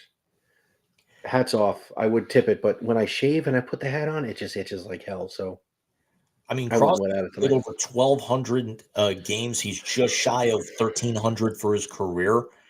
And another player that people also remember was drafted the same year that Crosby was. Chris Letang was their second round pick. Jesus. So the two together have played a combined 2,427 games, and Malkin's got 1,150 games together, and they've played more than 500 games where both have tallied at least 1 point. Jesus. They are 399, 90, and 47 all time in those games. Oh my God. That's going to be the next milestone, is they're being able to get 400 wins together. So let me pose the question out there. We know that they're this generation's dynamic duo. And I posted on the Sports Note, both on the blog and the video. We've got Beliveau and Richard. We've got Yzerman and Fedorov. We've got Brian Trottier and Mike Bossy. We've got Gretzky and Messier, or Gretzky and Yari Curry. Take your pick. We got Lemieux and Yager. We got Sakic, Forsberg. Where does Sid and Gino fit into this? Are they on the mountain? Are they getting honorable mentions? They're certainly getting votes in that poll. But where would, because we thought that Kane and Taves were going to get there, and then the scandals hit, and then the injuries caught up with Jonathan Taves. We think that hopefully McDrysaddle is going to get there, especially as young as they are, but you still never know with the parity that's out there right now. So where does this duo rank all time? All right, if we're talking about Rushmore, Trottier and Mike Bossy. Mike Bossy have to be on it. They won 3 cups in a row. Or 4, was it 3 or 4 in a row? And lost to Gretzky going for number 5. I would almost do Gretzky and Messier because Messier was the captain of those teams, which is what people don't remember. I know you do because that's your thing. You said Rocket Richard and who? You've actually got to put Jean Beliveau and Rocket Richard on that list without question. Agreed.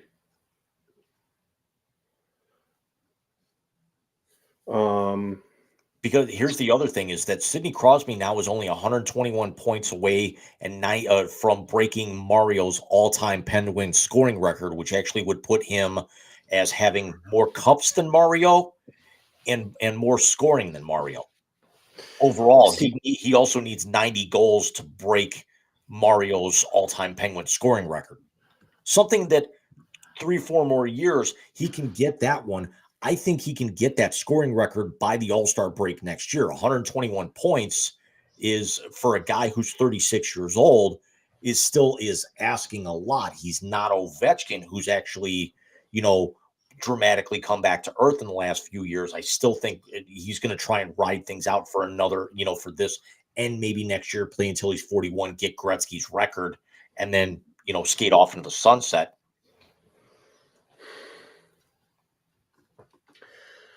How many cups did Jagr and Lemieux win together? 2. I have to put 91, 92. I would have to put Sidney Crosby and Malkin up before those two then. Because at the end of the day, if you're a duo, you can score all the points in the world. You don't win. You don't get shit. So, yeah, I would have to put those two up there ahead of them. So we got Maurice Richard and his guy. You got Gretzky and Messier. You have Malkin and Sid the Kid. And then Trottier and Bossy. I think that's the 4 duos. And I'm not going to ask you to rank everybody else. I'm not going to ask you to rank Lemieux and Jagr. I'm not going to ask you to rank Yzerman and Fedorov, Sakic and Forsberg. And here's They would be 5. And here's a little bit of trivia here, and I'm not going to ask you to name them, because it's going a little ways back.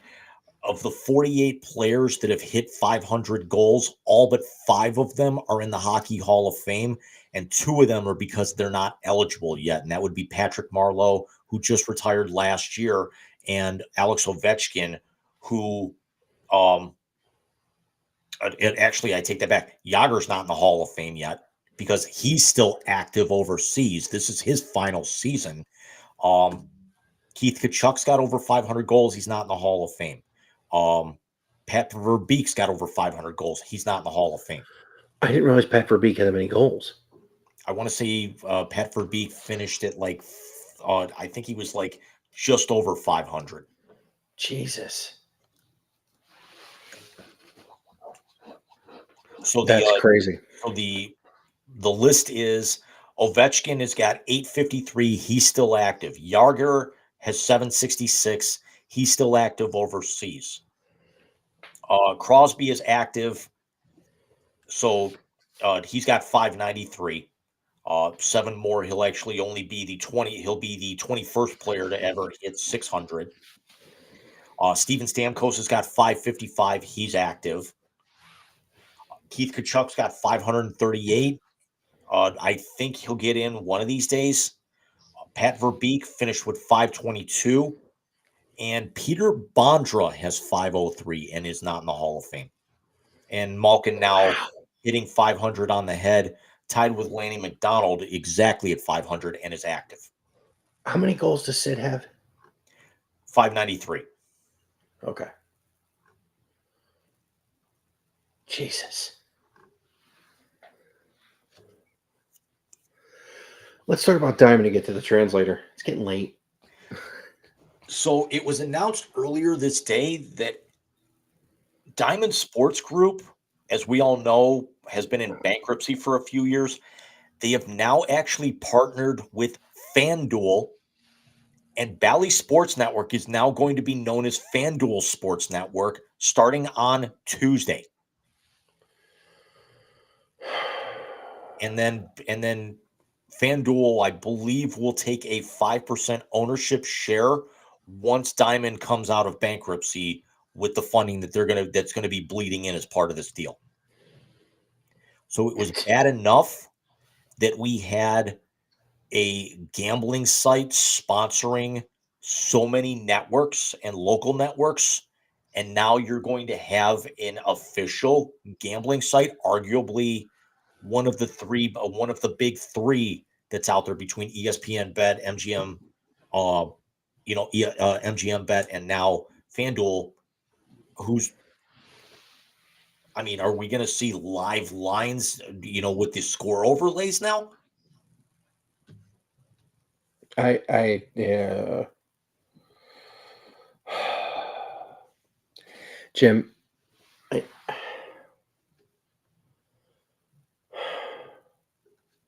we just lost Pete Rose, maybe the most famous gambling thing of all time. And now we are having an actual sports network named after and funded by a gambling site. What in the wide world of sports is going on here? Thank you. I think that it's time for the major sports to give up the ghost, excuse me, and just be done with it. I mean, look, let's break it down. Gambling has led to the NFL being the most popular sport in the country. No one can tell me otherwise. Because before the internet, remember, when the internet came out, it wasn't the P word that people were worried about. It was internet gambling. The other stuff came afterwards. As I get the itch to start playing online poker again. There you go. Which I was very good at for a while. Yeah. You have... It's getting ridiculous that we still have this, gambling is wrong. ESPN is all over FanDuel. They talk about the daily fan. They have an ESPN Bet app. Which is hilarious considering I actually heard a radio ad with my running around this morning prior to the Browns game on 92.3 The Fan here in Cleveland, which is the CBS affiliate promoting ESPN Bet. I'm sorry.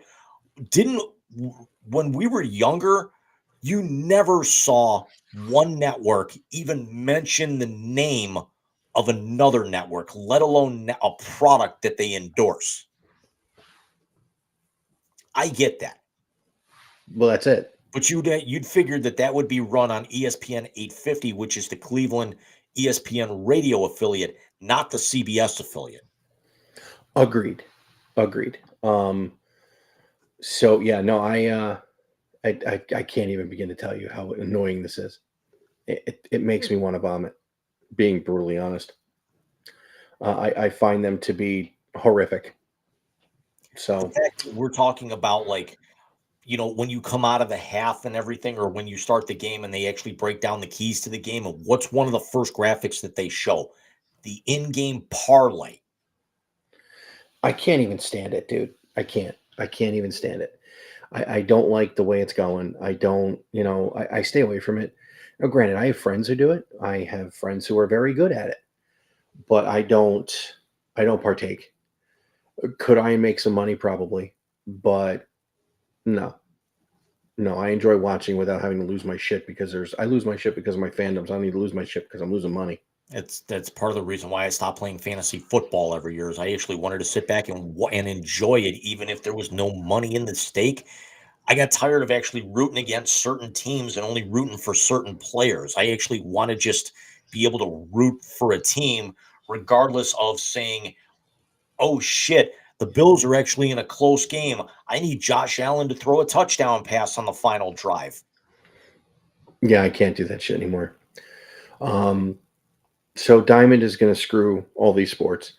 All I care about is being able to listen to the Cavs every now and again. But I have the YouTube TV now, so I'll be able to watch them. At least thankfully with the Guardians next season, they're gonna, they're not part of this. So I mean, they'll probably be part of MLB TV until they figure something out, whether they go over to that new service that we talked about a couple of weeks ago, whether they stay with MLB TV. What that going to mean is that are they actually going to, like for the Guardians, for example, since you're a fan and you pay attention, are they going to actually, is MLB going to use their own announcers for Guardians games next year? Or are they going to actually figure out some way to be able to have Matt Underwood and Rick Manning and all of those guys being able to get, maybe somehow, some way, get them out of their diamond contracts or their Bally contracts to be able to bring them in? So that's going to be interesting to see as next spring gets closer. Especially when you got guys like Rick Manning, who's done the Guardians games and Indians games for as long as I can remember. Correct. And I'm there 30 years ago. Mhm. So, well, Jim, as I see, oh, that's bad. Peaches went down in a heap. As I see my baseball season coming within 4 outs of being done, I think there's only one thing left for you and I to do. Would you shut up and just push the button already? No, God! No, God, please, no! No! No! No! It's the YZ Translator on the Wise Guys Sports Show. I'm forever unclean. Yes, ladies and gentlemen, it is the YZ Translator, the best segment of the night because it is the final segment of the night. And tonight, it's a very special YZ Translator because, quite honestly, the last time we did this, Jim's dad is getting mad at me and yelling at me for it via text message. Over breakfast yesterday morning. I was at work. So as always now, we have the Chiron for the YZ Translator. James, if you would, please. We're going to dial it back to something earlier on in the show. And Michael, as a former Clevelander, will be able to relate to this. And we said that we were going to pile on, and this will continue for the next several months.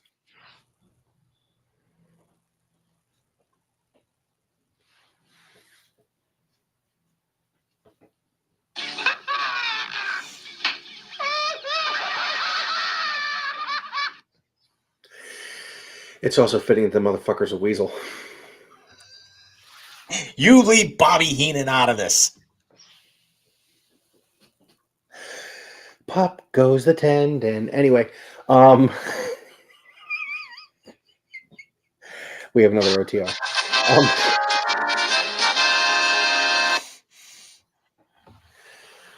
Oh boy. So, anyways, James, You I'm should going be to. ashamed of yourself.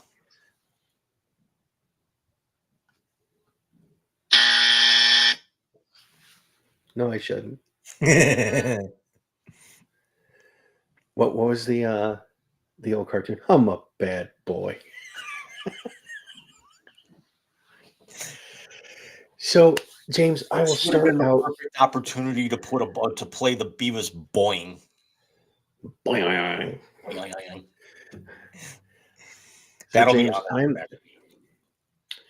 I'm going to give you your first name in YZ Translator, and in the spirit of piling on, James, I'm going to give you a certain time that I would like you to be this person to give me the first thing that went into your brain. And James, your first name in the YZ Translator is Jimmy Haslam. Right at the moment Deshaun Watson went down.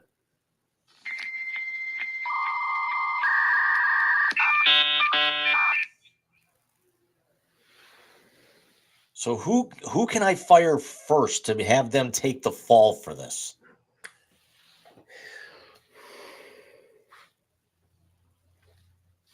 facts. Because they're gone. They're gone. Because, I mean, at least now I'll be able to write this and at least half of next year's salary off the books. So there's our salary cap problem. I don't know if it's like baseball where you don't count the insurance stuff in the payroll. I think they still count it.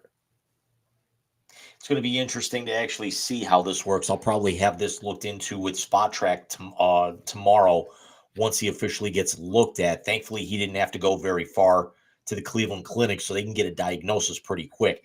It is going to be very, very fun to listen to the 9 o'clock hour with Rizzo and Goldhammer, especially going Sad Bastard and now this. Carmen is going to be a lot of fun on the drive in. I can't wait. I think I'm going to listen to Goldhammer and Rizzo tomorrow. So who you got for me there, bud? Mike, your first name in the YZ Translator tonight, sticking along the lines of the Cleveland Browns, it was somebody who had a little bit of a tie to Cleveland this weekend and was featured a little bit prominently at points during the game. Your first name in the YZ Translator is recent Hall of Fame inductee Ozzy Osbourne.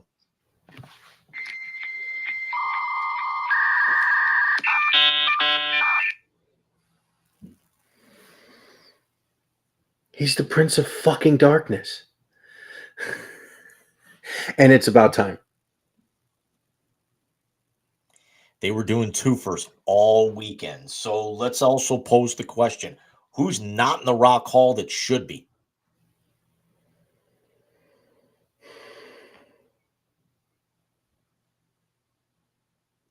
And should Linkin Park get in next year, because Hybrid Theory is still the best-selling debut album by a rock artist in the last, I want to say, 35 years? Linkin Park should get in. Who's not in that should be? Creed.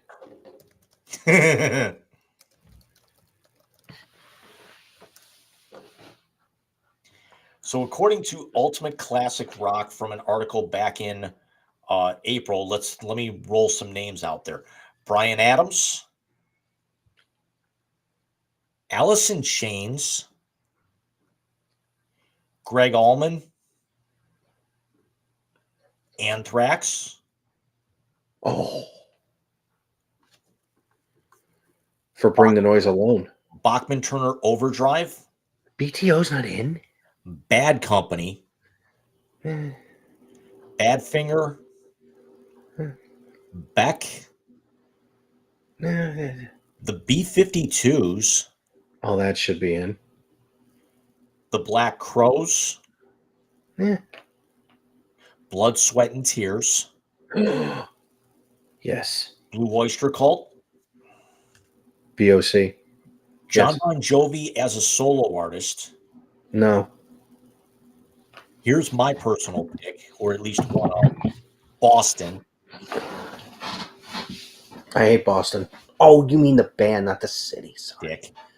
Joe Cocker. I would definitely sing out a tune for him. Phil Collins. That should be done. How old is this list? Because it seems like some of these names should be in there unless I'm completely mistaken. It fills in with Genesis. CSNY.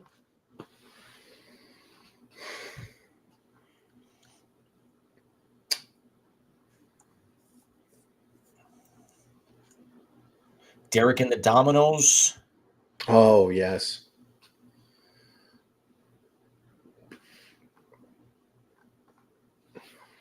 This is in order.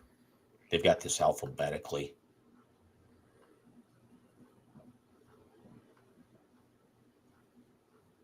Grand Funk Railroad, The Guess Who, Sammy Hagar is a solo artist. No. Don Henley is a solo. Maybe. Billy Idol, who we've established that we can talk that way to him.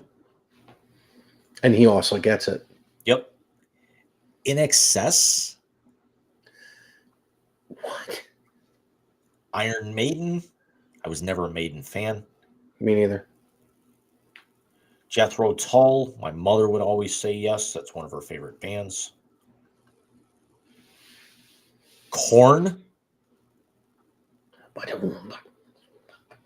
We were in college when that song came out. Annie Lennox is a solo artist. Not a fan.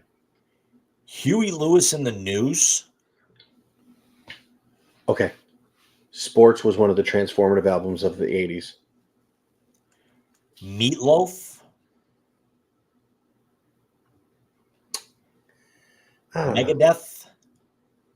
Again, not sure. Motley Crue. Should be. Motorhead. No. Oh, maybe.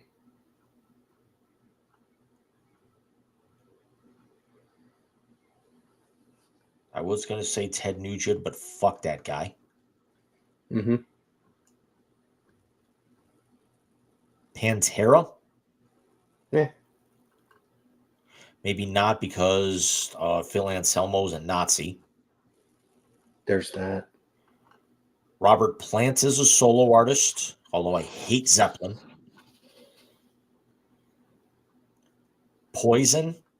I'm one of my all-time favorite bands, but not Rock Hall material.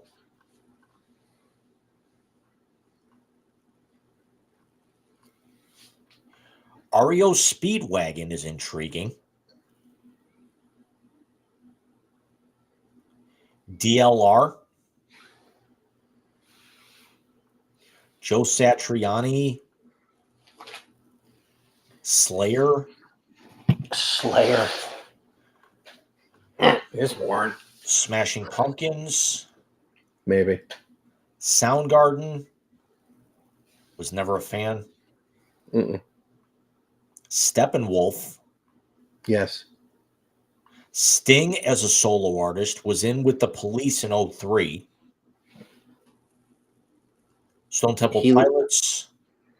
He loses a lot of things for me because of Fields of Gold was such a ghetto, stupid ass song. Styx. Renegade's a great song, but I don't know if it gets him in.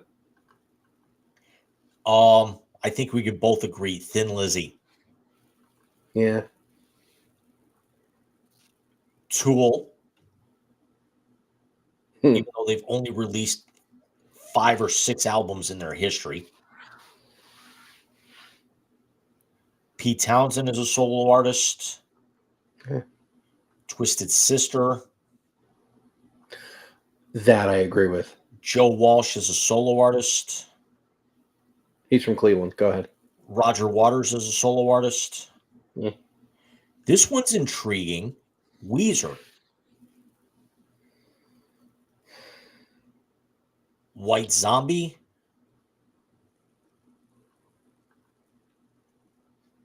Stevie Winwood. Yes. I'm gonna and 2 more that I think one has to go in and one is probably outside of. I can't remember who he said before was the most obvious omission. Warren Zevon absolutely should be in. Should have been in years ago. Agreed. Weird Al Yankovic.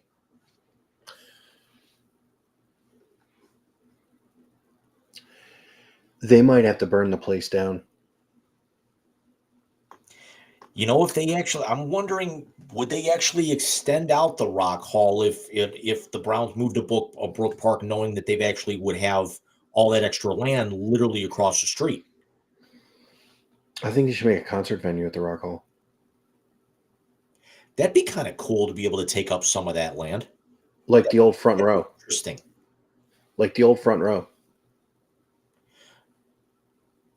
Yeah, but the other thing is that you've got you've got Nautica, you've got Jacobs Pavilion, you've got several concert venues down there. You can even do something a little bit more intimate with like the Odeon, down there if you really wanted to. And you've also 3 or 4 blocks away, if it's big enough and you wanted to do the induction ceremony there, you've got Romo Fijo. Well, that's where the induction ceremony is at Romo Fijo. I almost wouldn't do it in Brook Park because you'd want to keep it in Cleveland. Yeah. Brook Park is not Cleveland. They should make them change the name of the fucking team too. So I'm going to suggest something and go into next week. And let's say we keep it at 1 translator apiece this week, and then next week we go a little hard because of the special episode we have coming on Friday. Speaking of which, and this will be very easy for me to cut video for this tomorrow. Yes. Friday night, October 25th. Yeet! It is actually 3 years to the day of the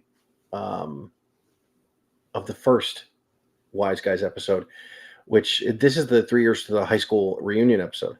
Correct. And the reason why we're doing it on Friday is not even so much that, but Saturday night, which was our old time slot. I'm going to Taylor Tomlinson that night, and God knows if I'm going to have any energy for a Sunday show. That's true. Especially with the 3.5, 4 hour nap I'm going to be taking Sunday afternoon, because the Browns will be hosting the Baltimore Ravens next week. Oh, that's going to be a bloodbath.